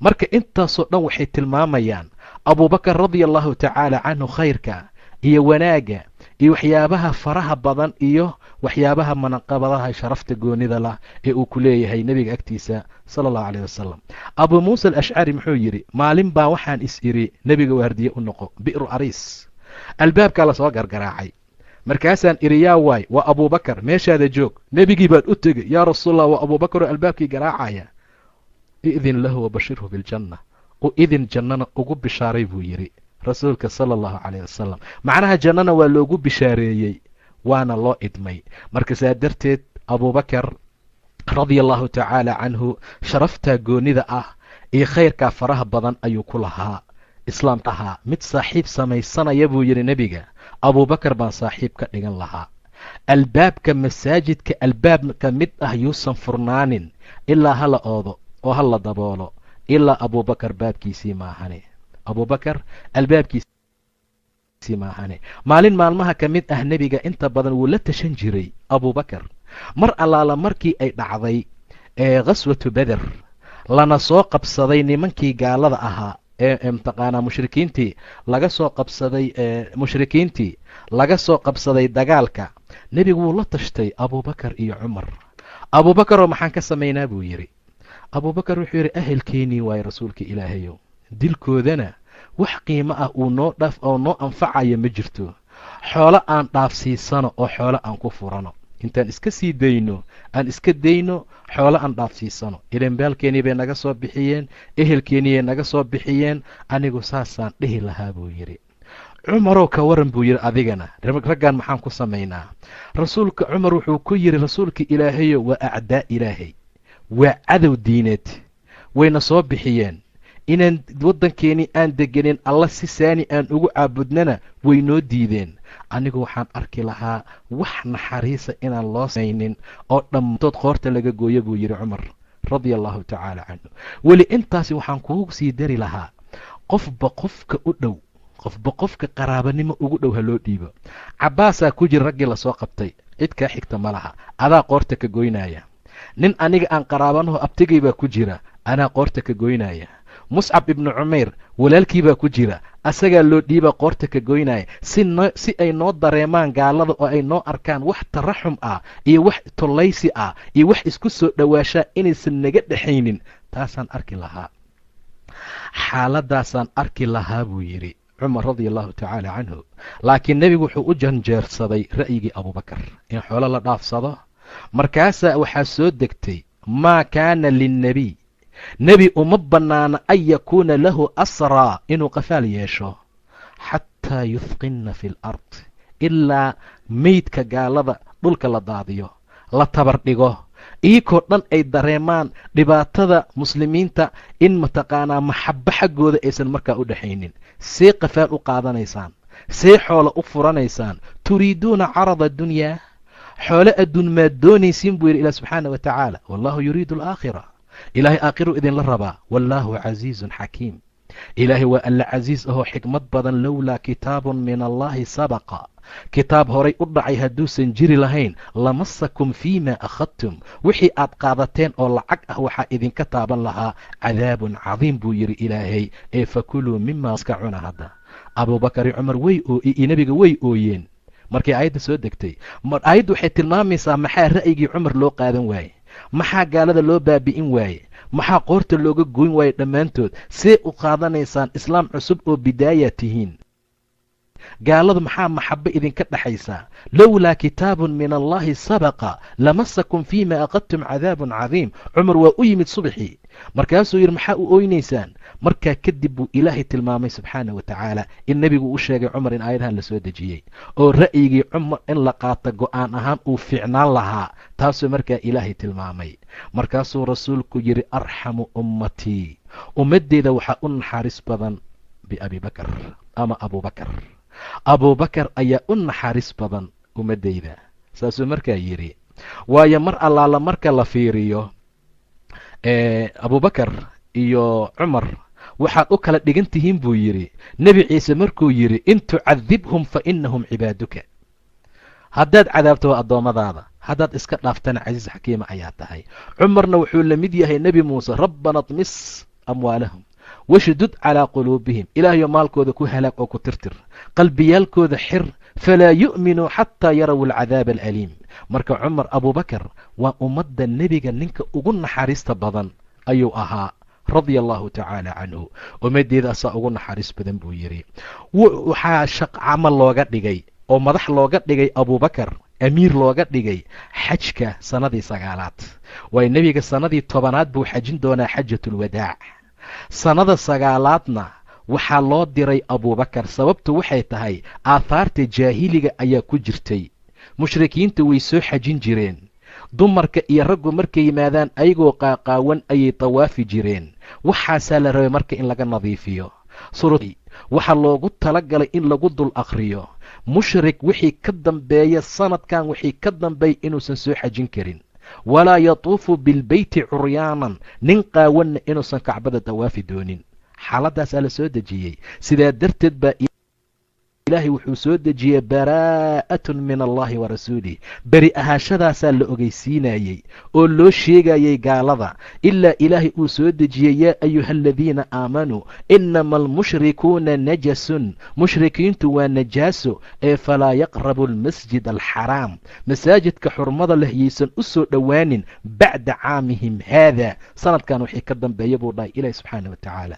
markay yimaadaan waxoogaa bay muslimiinta ka helheli jireen wixii qaraabe ay yihiinna waxbay ku tuurtuuri jireen markaasuu muslimiintu waxay ka cabsadeen haddii mushrikiintii gaaladii loo diiday inay xaramka soo galaan yaa waxna siinaya wain qiftum cayla buu soo dejiyey ilaahay haddaad fakri ka cabsateen fasawfa yugnihum allahu min fadlihi ilaahay baa idin deeqi doona subxaana wa tacaala laakiin mushrikiintu waa nijaaso mushrikiintu waa wasakh mushrikiintu faa'iidii qiimo ma laha qalbiga ayay waxay ka yihiin dhibaato iyo nifaaq iyo gaalnimo iyo wax noocaas oo kale ah ha soo dhowaysanina marka abubakar baa loo diray sanadkaa asaga ayaa meesha hogaaminayey asagaa xajka amiir ka ahaa saa darteed ayaa xajkii kaanad fil islaam ahaa xaaladiisay sidaa ahayd abubakar wuu soo sifeeyey sidaa darteed baa la ogeysiiyey mushrikiintana wax ballan oo ayaga iyo ilaahay u dhaxaysay inaysan markaa jirin baraa'atun min allahi wa rasuulihi yay u socotaa beri ahaashada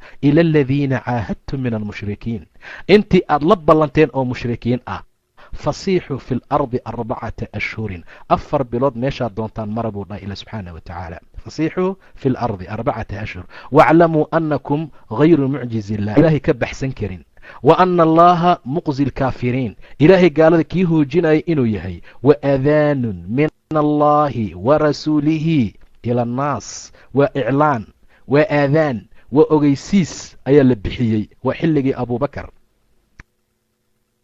ka yimid ilaah iyo rasuulkiisa yay u yowma alxaji alakbar ana allaha barii'un min almushrikiin ilaahay mushrikiinta oo dhan inuu beri ka yahay asaga iyo warasuuluhu rasuulkiisaba fain tubtum fahuwa khayru lakum haddaad tooba keentaan way idin fiicantaod islaamtaan wain tawallaytum faaclamuu annakum hayru mucjizi illah wabashir aladiina kafaruu bicadaabin aliim waxaa soo degtay suurad cajiib badan oon bisin lahayn oo gaalada col iyo cadaaba u tilmaamaysa oo seef tilmaamaysa oo dhibaato tilmaamaysa oo gaalada iyo muslimiinta inaysan waxba u dhexayn tilmaamaysa yuu ilaahay ku soo dejiyey abubakar ayaa loo dhiibay asagaa iclaamiyey xajkii oo nadiif ah ayaa sanadkii 10aad nebiga uu tegey sala allahu calayhi wasalam marka abubakar hawshaana waa loo dhiibay markuu nebigu xanuunsaday sala allahu calayhi wasalam xanuunkiina uu ku darnaaday oo masaajidkii kari waayey inuu aado wuxuu yidhi muruu abaabakar falyusalli binnaas abaabakar amra dadka ha tujiyo caaisha waxay rajul raqiiq ah waa rajul raxiim ah waa rajul rafiiq ah waa rajul calool jilcan hadduu maqaamkaaga istaago dadka qirada ma maqalsiin karo waxaa qaalib noqonayo oohin baa ka qaalib noqonaysaa ka bedel markaasuu rasuulku ku celiyey war abubakar amra ummadka dadka ha dujiye war iga daaya hadalka waxaad la mid tihiin sawaaxibihii yuusuf saasuu markaa rasuulku yidhi mar allaala markii nebiga sala allahu calayhi wasalam waxoogaa khifa uu dareemay oo masaajidka la keenay abuubakarna uu damcay uu dadkii dujinayey uu damcay inuu dib u soo ta'ahuro nebiga meeshiisa wuu isha u taalmaamay inuu istaago nebiga dhinacii abuubakar baa la fadhiisiiyey sala allahu calayhi wasalam saasuu abuubakarna salaaddii nebiga ugu dayanayey dadkuna ay ku dayanayeen salaadii abubakar markuu nebigu dhintay sala allahu calayh wasalam. jawigii waa isbedelay, dadkii waxaa ku dhacay iltiraab, dadkii waxaa ku dhacay maskax wareer, dadkii waxaa ku dhacay khaas ahaan cumar ibni khitaab oo ninka kan ahaa oo nin adag ahaa, maalintaa kaalintii loogu talagalay kama soo bixin ilaa uu hanjabay ee uu yidhi qof kasta oo yidhaahda nebiga waa dhintay qoortaa laga goynaa, waa la dilaa. inaan kow ka siiya waay, nebi maxamed ma naga dhimanin, wuu baxay sida nebi muuse u baxay oo kale, wuuna noo soo noqon doonaa, mana dhiman doona ilaa munaafiqiin uu wada baabi'iyo. xaalku markuu meeshaa maraya abubakar baa maalintaa sugnaaday, waa yimid, wuxuu dhunkaday nebiga sala allahu calayh wasalam. cumar buu la hadlay inuu fadhiisto, cumar waa diiday. intaa wixii ka dambay istiftaax buu bilowday, wuxuu yidhi war hooy i dhegaysta, qof kasta oo ilaahay caabudi jiray ilaahay waa xayi subxaana wa tacaala. qof kastaoo moxamed caabudi jiray iyo nebi moxamedna nebi moxamed wuu dhintay. wuxuu akhriyey wamaa muxamedun ilaa rasuul qad khalad min qablihi rusul. haba naxaakii mowqif buu qaatay maalinta abubakar radia allahu tacaala canhu.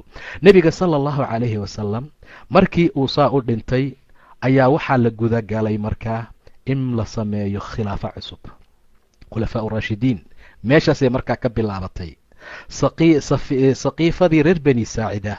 waa reer bani saacida ee xaafadoodii ayaa waxaa lagu sameeyey madaxtinimo iyo khaliifnimo in la doorto.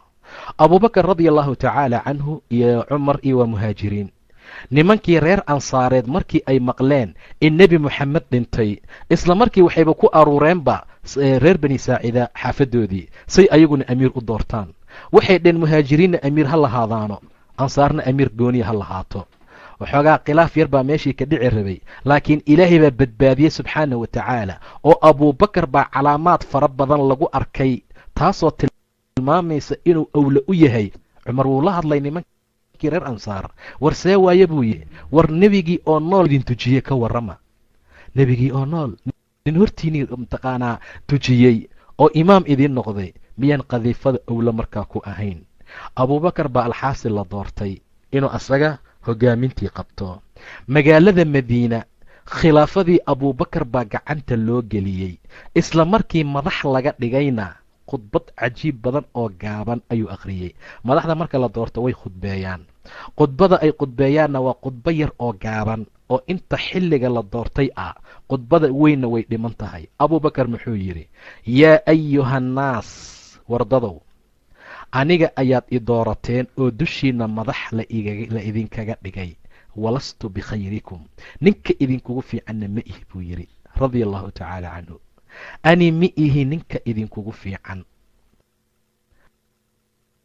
waayo waa lay doortay. inta alla waafaqo, haddaan khayr anoo ku socday aragtaan faaciinuunii i gacan siiya, igu kaalmeeya, ii gacmo haadiya, i soo dhoweeya. waa haddaad ixsaan iyo wanaag iyo khayr igu aragtaan.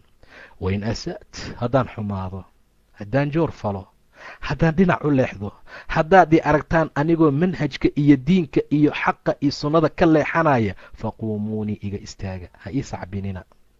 madaxda waxaa dhibaatada gaarsiisataa waxay tahay markay iishaan dadba u sacba tuma oo aan dhehin war qalad baad ku taagan tahay joog. marka abubakar khudbadiisii wuxuu yidhi, war anaad i doorateenoo madax laydinkaga keen dhigay dushiina, mana ihi ninka idinkugu fiican, ninka idinkugu khayrka badan ma ihi. haddaan wanaagsanaado ikaalmeeya oo i caawiya, haddaan xumaadana iga istaaga. runtu waa ammaano, beentuna waa khiyaano. daciifka dhexdiina agta wixii lagu dulmiyey iyo xaqiisa aan u soo celiyo haddii ilaahay doono. ninka qawiga dhexdiina ka ah buu yidhi, agteyda waa ka daciif ilaa aan ka qaada xaqii iyo dulmiga uu dadka ka galay haddii ilahay ihahdo subxaana wa tacaala. qoomka ma tagaan jihaad lagu jihaada ilaahay jidkiisa ilaa ilaahay wuu hoojiyaa subxaana wa tacaala. kuma faafto faaxisho qoom dhexdooda ilaa ilaahay bale ayuu ku camimaa iyo cudur subxaana wa tacaala. atiicuunii maa atactu allah, war intaan allay rasuul adeecayay ateeca, intaan ilaahay iyo rasuul maqlaay i maqla idinkana. haddaan ilaahay iyo rasuulkiisa caasiya falaa taacata lii calaykum ay ateecina. waa khudba muujis ah oo gaaban habeenkii la doortay abubakar radia allahu tacaala canhu. magaaladii madiina mucdamkeedu waxay ahayd wakhtiyada caasimad dowladda islaamka ah, markaskii tawxiidka iyo futuuxaadka, nashriga islaamka. abuubakrn sidiiq ayaa khilaafadii qabsaday kabacdi. waa markay dhacday mudaawalaad iyo xiwaar isdhaafsiin bayna almuhaajiriin waalansaar, kuna dhacday saqiifadii reer bani saacida. acmaalihii abuubakar uu qabtay marka, camaladii abuubakar uu qabtay camalo waaweyn ayay ahaayeen. howl fara badan baa hortiilay abuubakar muddadii khilaafada uu haayay, inkastay iska yarayd. waa 2 sano iyo 3 bilood keliya ayuu ahaa amiirka ama khilaafada. waxyaabaha camalada ugu waaweyn ee abuubakar hor yiilay ee la xusi kara waxaa ka mid ahaa 1 inuu fuliyey ama uu meel marsiiyey jeyshkii iyo ciidankii usaama. waayo nebiga sala allahu calayhi wasalam waanu arki doonaa usaama uu diri doonaa inta uu noolaa. waa 1. midda labaad waa muxaaraba, uu la dagaalamaya murtadiintii ridowday. 3 qayb bay u qaybsamaayeen. qaybta koowaad waa qolo cibaadadii awthaanta isaga laabatay, qolo sheegatay nebinimo, iyo qolo islaamkii ku sugnaatay laakiin diiday inay sakada bixiyaan. waayo nebigaa la amray bay dhaheen, qud min amwaalihim sadaqatan tutahiruhum wa tusakiihim biha wasalli calayhim. u duceey. nebigii noo ducayn lahaa wuu dhintay, cidaan siinayna markaa ma laha.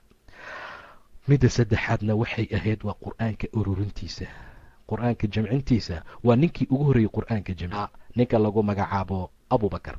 camaladaa xooga badan ee dhibaatada badan ee hor yimid ayuu tilaabay. waayo abubakar radia allahu tacaala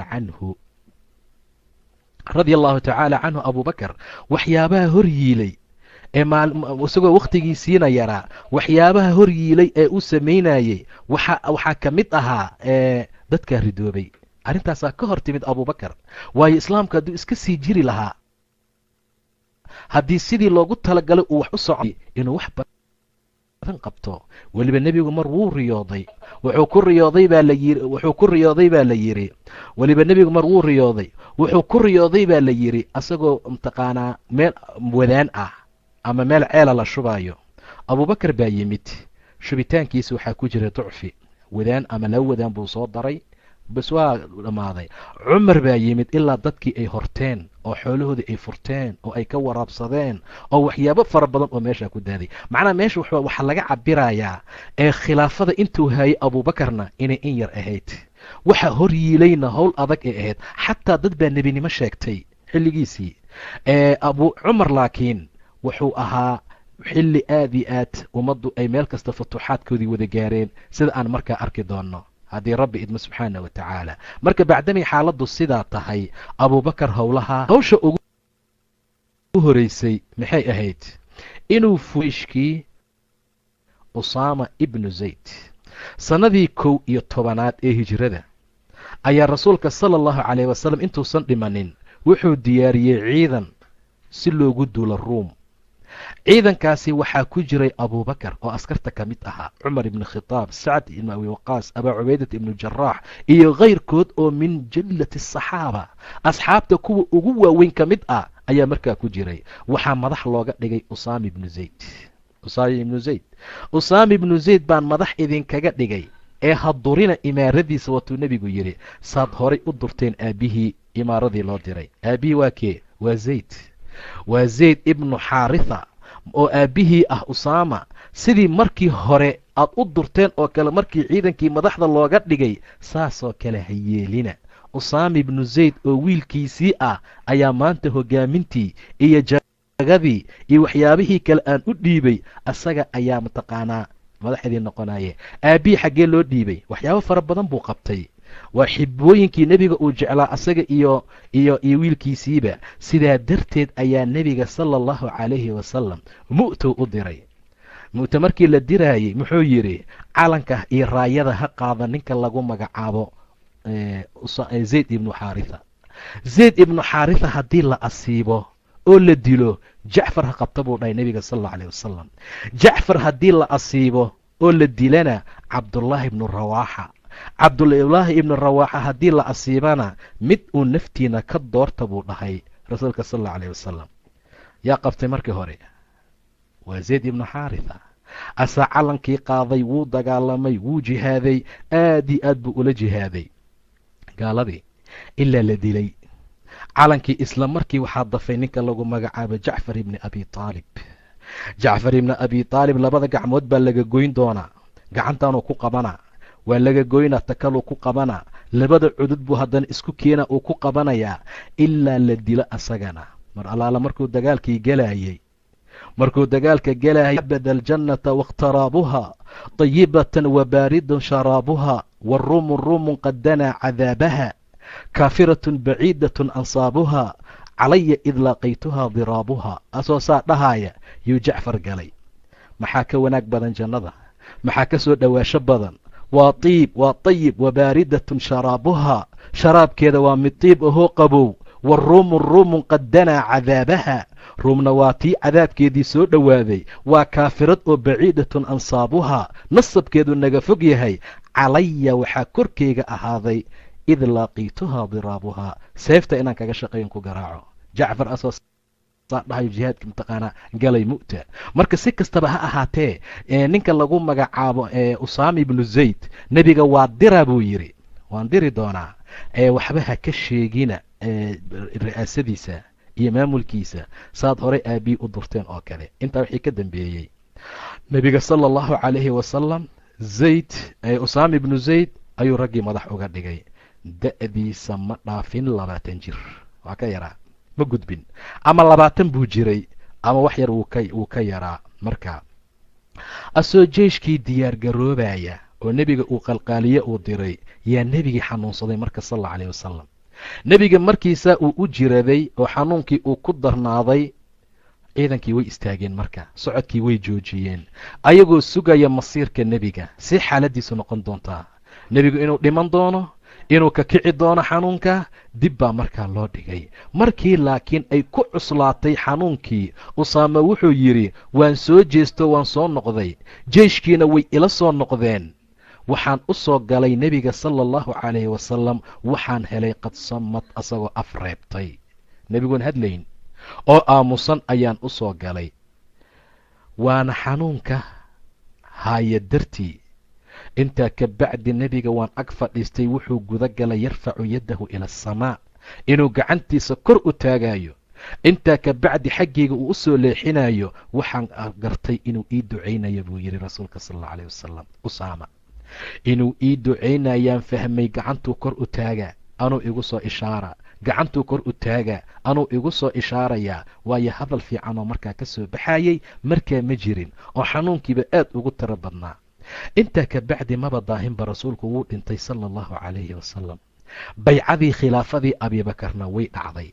abiibakar marka wuxuu fuliyey, uu amray in la fuliyo bacdadii iyo ciidankii usaama. laakiin koox ansaar ka mid ah ayaa waxay yidhaahdeen haliska daayaba bacdadan iyo ciidankan bacdamaa rasuulkii uu dhintay sala allahu calayh wasalam. weliba cumar ibni khitaab bay ka codsadeen oo ay dhaheen bax abuubakar u tag oo u sheeg inuu arrintan joojiyo. hadduu kaa diidane bal hanaga bedela usaama oo ninka da'weyn hanoo keeno, hanoogu bedelo. cumar wuu soo baxay, wuxuu u yimid abuubakar, wuxuu u sheegay nimankii reer ansaar. hakiladka ummuku yaa cumar buu yidhi. abuubakar intuu ku soo booday uu qabtay, hooyadaa ku weysaye, nebigii ayaa bicdo diray, nebigii ayaa usaama madax uga dhigay, animaad i leedahay cumarow ee abuubakarow ka bedel. say kaa noqotay cumar? mar allaala markii ciidankii usaama la qalqaaliyey, abuubakarna uu amray inay dhaqaajiyaan. abuubakar waxaa madax u ahaa ciidanka wiilka dhallinyaraha ah. abuubakar wuu sii sagootiyey radia allahu tacaala canhu maashiyan, asagoo lugaynaya. usaamana raakib uu yahay, uu saaran yahay faraskiisii.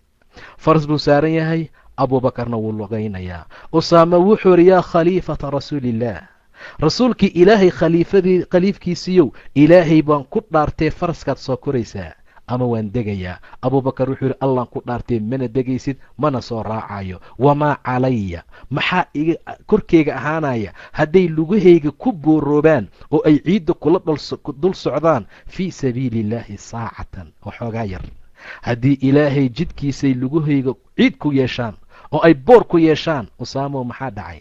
aniga waa lugaynaa buu yidhi. ilan hore makuu raacooy, waa sagootin keliya, waana kaa soo noqonayaa. intaa wixii ka dambeeyey ciidankii usaama way baxeen wayna dagaal galeen nasri iyo khaniimo fara badanna way soo heleen weli waxaa la tilmaamaa usaama ciidankiisa inay yihiin ciidanka ugu salaamada iyo badbaadadii nabadgelyada badan uguna khaniimada badnaa waa ciidankii ugu khaniimo badnaa ee khaniimo keena soona badbaado ciidan badan aan ka soo dhimanin markay soo noqdeenoo nasriga ay la yimideen abuubakar wuxuu qalqaaliyey haddana xamalaad kale weeraro farag bade wuxuuna ugu talagalay ta'diib iyo edbin dadka maanici zakaadka ah oo sakada manciyey iyo dagaal uu la dagaalamaya murtadiintii waa dadkii ridoobay dadka ridoobay ayuu ugu talagalay abuubakar radia allahu tacaala edbintooda inuu edbiyo inuu islaamka dib ugu soo celiyo inuu dhinac istaago abuubakar shaamiqaad sida buuraha dhaadheer ay u sugnaadaan oo kale ayuu caalamka maanta joogaa u baahnaa caalamka maanta joogaa abuubakar u baahnaa ta'diibintoodii edbintooda waayo caalamulyowm ridda laakiin abaabakar ma joogo saa darteed baa abuubakar wuxuu u istaagay inuu murtadiinta wax ka qabto u edbiyo uu dhibaato fara badan iyo waxyaabo fara badan marka uu gaarsiiyo magaaladii madiina murtadiinta inuu la dagaalamo weliba intuusan dagaalka ku qaadin waa tii abi cumar uu yidhi radia allahu tacaala canhu seed ula dagaalamaysaa qoomka sakay diideen ayadoo nebigu uu yidhi ninkii yidhaahda laa ilaaha ila allah wuxuu iga ilaaliyey dhiiggiisa iyo maalkiisa wallaahi waan la dagaalamayaa buu yidhi ninkii kala gooyey salaada iyo sakada waayo sakadu waa xaqa islaamka wallaahi hadday iga manciyaan canaaqan waa waxar ama ciqaal riwaayad kale see tilmaantay waa dabarka lagu xiro owrka marka la lisaayo ciqaalka iyo dabar haddii nebiga ay u keeni jireen hadday keeni waayaan wallaahi mancinteedan kula dagaalamayaa ayuu yidhi cumar ayuu yidhi abuubakar markaa kadib buu cumar wuxuu aqoonsaday in abuubakar uu xaq ku taagnaa radia allahu tacaala canhu ta'diib fiican edbin wanaagsan si fiican ayuu ugula mucaamalooday riddadiina uu kaga soo celiyey radia allahu tacaala canhu magaaladii madiine amni iyo tuma'niinay ku soo noqotay waxay ka wareegtay waxyaabo wuxuu usii wareegay intaa ka bacdi abuubakar inuu sii aado shaam xaggeeda iyo ciraaq dagaalka uu sii wado waxaa ku shahiiday cadad fara badan oo intooda ugu badan ay ahaayeen xufaaddii qur'aanka taqiinay meesha aada ugu dhinteen abuubakar markaasuu amray in qur'aanka la jamciyo asagoo ka baqay inuu qur'aanku markaa kala fakfakado inuu qur'aanku kala dhudhumo ayuu markaa ka cabsanayay abuubakar intaa ka bacdi ayaa abuubakar wuxuu sameeyey abuubakar in qur'aanka jamcintiisii la sameeyo intii qur'aanka taqiinay intii mataqaanaa wixii meel ku qornaa ilaa marka hore suduun buu ku jiray bal huwa aayaat bayinaat fii suduuri aladiina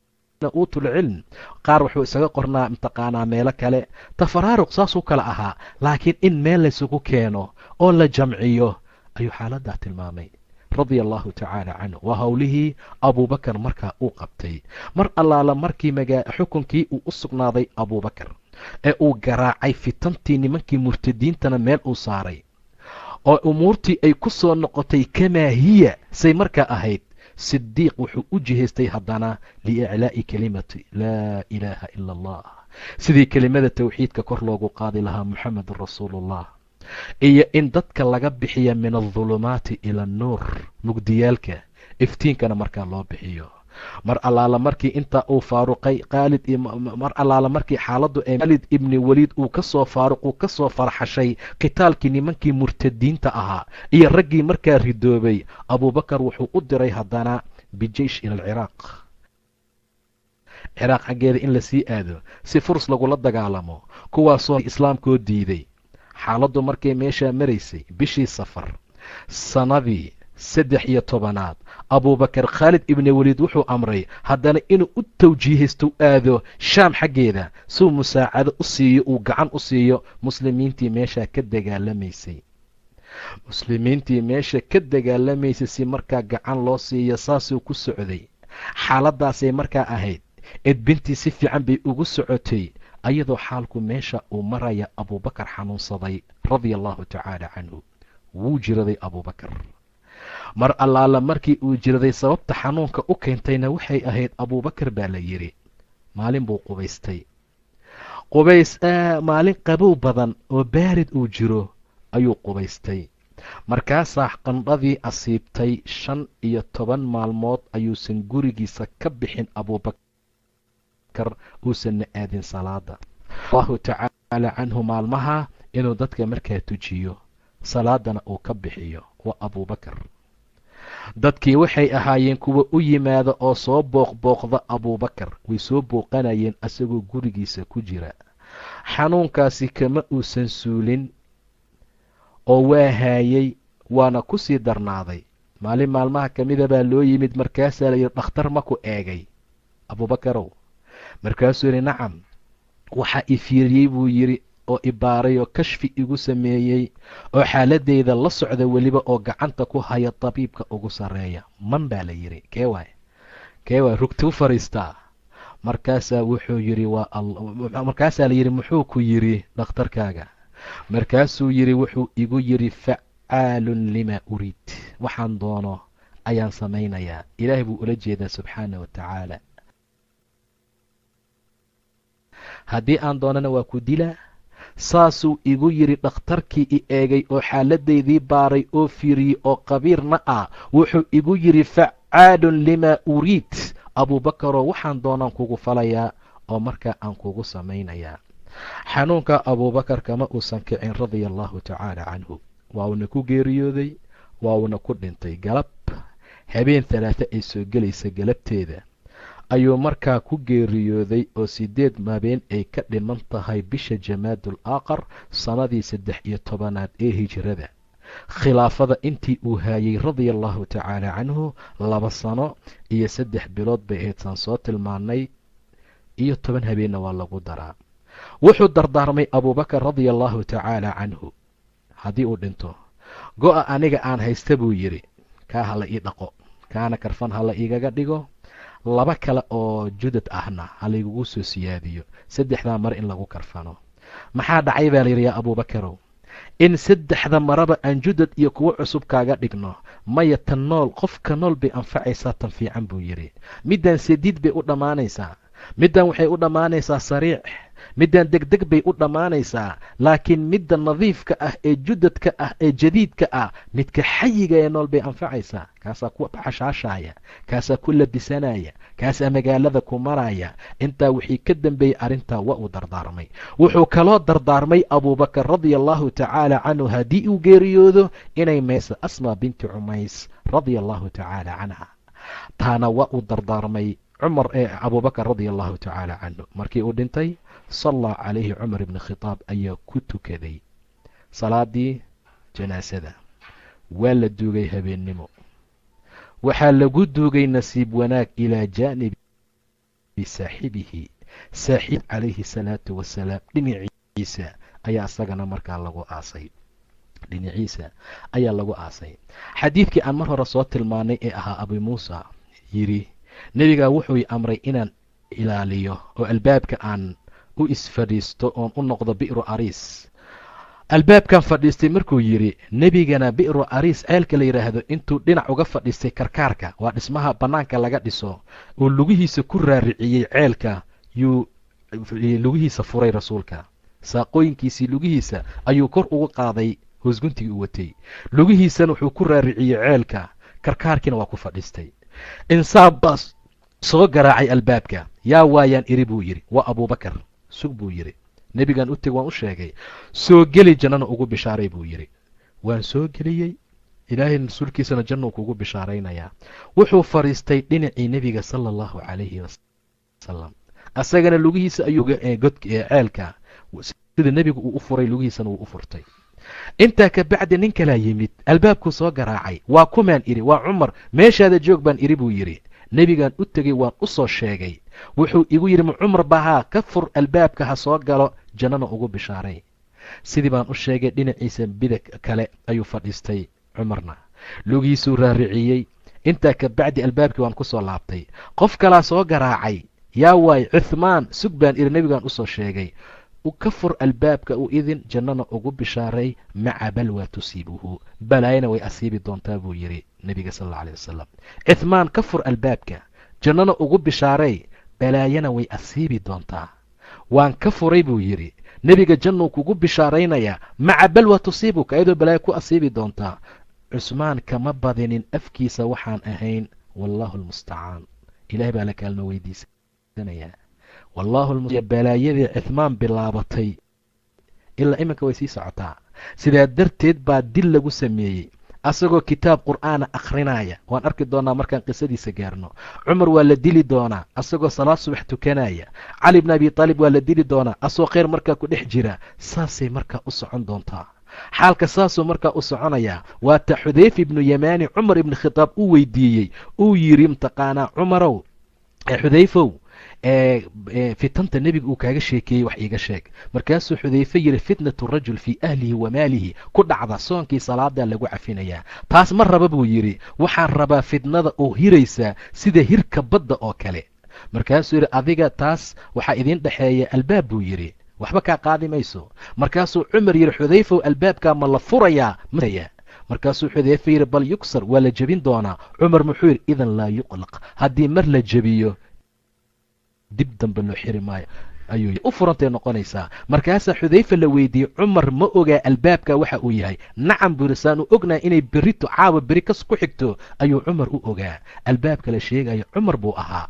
cumar maalintii la dilay dhammaan dil buu ku socday. albaabka haddii la furi lahaa dib waa loo xiri karaa, laakiin mar haddii la jebiyo idan laa yuqlaq buu yidhi. marka nebiga markuu saa u fadhiistay ee abuubakar iyo cumarna ay dhinacyadii ka fadhiisteen, cuhmaan markuu soo galay wuxuu arkay karkaarkii jihada dhinacan inuu buuxsamay. markaasuu dhinacii kala fadhiistay uu nebiga iyo labadiisii saaxiib ka soo horjeestay. markaasuu lugiisii asagana furtay. intaa waxay tilmaamaysaa oo lagu fasiray qubuurtooda. nebiga sal allau alayh wasalam waa la aasay gurigii caaisha. abibakar iyo cumarna waa lagu kala dhinac aasay. cuhmaanse meesha way ka buuxsantay. halkii boos ee dhinnaa cumar baa lagu aasay. waata markii asaga la dilay qisadiisa markaan gaarnaan arki doonaa uu yidhaahday markuu sakaraadka ahay midida abuulu uu ku duray wuxuu yidhi caaisha iisoo weydiiyo fasax iga soo qaada, waxaan rabaa in laygu aaso meesha bannaan. caaisha waxay tiri anaa isku talagelayay oo meesha isku diyaarinayay, laakiin haddii cumar uu iga codsaday waan u fasaxay. cabdullaahi markuu u yimid wiilkiisuu yidhi caaisha way ku ogolaatay, waa iska naage waa dumare buu yidhi, waxaa dhici karta noloshayda inay iga xishoonayso. haddii aan dhinto igeeya, haddana mar labaad fasax iga qaada, hadday ii fasaxdana igeliya, haddii i fasixi weysana baqiic igeey iyo qubuuraha muslimiinta. waan arkaynaa munaaqabada khaliifka labaad markaanu gaarno ee cumar ibni khitaab amiiruulmu'miniin qisadiisa. marka saa darteed ayaa dadka muslimiinta ah mar walba waxaa loo baahan yahay in ilaahay subxaanah wa tacaala ay ka baryaan khayrka iyo wanaagga, iyo inuu ilaahay tawfiiqdii wanaagga markaa waafajiyo, iyo in lagu daydo khulafaa una amray sala allahu calayhi wasalam ee uu yidhi qabsada sunnadeyda iyo khulafadii raashidiinta sunnadooda, caduu calayha binnawaajidi, gombeedka ku qabsada buu dhahay nebi sala allahu calayhi wasalam. marna yaysan markaa idinka baxsanin, waayo waa afarta qofoodee sidii loogu talagalay uga soo baxday nidaamkii nebiga sala allahu calayhi wasalam markaa uu waday abubakar. munaaqabadaha iyo sharafta goonida leh ee uu leeyahay maaha wax meesha lagu soo koobi karo.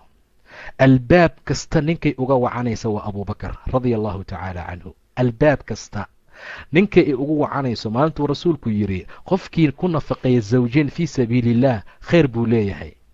albaabaha jannada way kala duwan yihiin. baabna waxaa lagu magacaabaa baabu rayaan, baab waxaa lagu magacaabaa baabkii sadaqada. qof kasta wixii uu ku dheeraa, ileen qof kasta taqasus buu leeyahay, cibaada uu jecel yahay uu aad ugu dheereeyaa. qofna soonkuu aad u jecel yahay, qof salaaduu badiyaa, qof alamru bilmacruuf wanahyi can ilmunkar, qof akhrinta qur'aanka. albaab kasta qof baa looga wacaa. markaasuu abubakar yidhi yaa rasuula allah, qofkii albaab uun looga waco korkiisa baasii dhibaato ma lahane, ma jiraa qof albaabaha oo dhan looga wacaya maalinta qiyaamo? qaala nacam, haa buu yidhi, waxaana rajaynayaa inaad adiga aad ka mid tahay buu dhahay rasuulka sala allahu calayhi wasalam. bacdamaa xaaladdu ay sidaa tahay walaalayaal, aanu dadaalno, ilaahayna xaqa aan ka barino, mar walbana ilaahay aan ka codsano subxaana wa tacaala tawfiiq wanaagsan inuu markaana waafajiyo. abubakar radia allahu tacaala saas buu noqday, sidii loogu talagalana wuu ka soo baxay. nebiga dhinaciisuuna ku aasan yahay sala allahu calayhi wasalam. nebiga dhinaciisa lagu soo bixinayaa maalinta qiyaama sala allahu calayhi wasalam. nebiga dhinaciisa asagoo socdoo jannada gelaya abubakar radia allahu tacaala canhu. ilaahayna waxaan ka baryaynaa inuu jumcadiisa iyo wixiisa nagu kulmiyo in sha allahu tacaala. waxaanu geli doonaa usbuuca dambana cumar ibn khitaab radia allahu tacaala canhu. ilah baanu ka baryaynaa inuu xaqana waafajiyo, diinta islaamkana markaa nagu sugo, dhibaatooyinkii mashaakilaadkana naga dul rafaco, muslimiinta meel kastoo ay joogaanna cizi iyo karaamo inuu ilaahay siiyan ilaahay weydiisanaynaa. allahuma aamiin, allahuma aamiin. wabillahi towfiiq.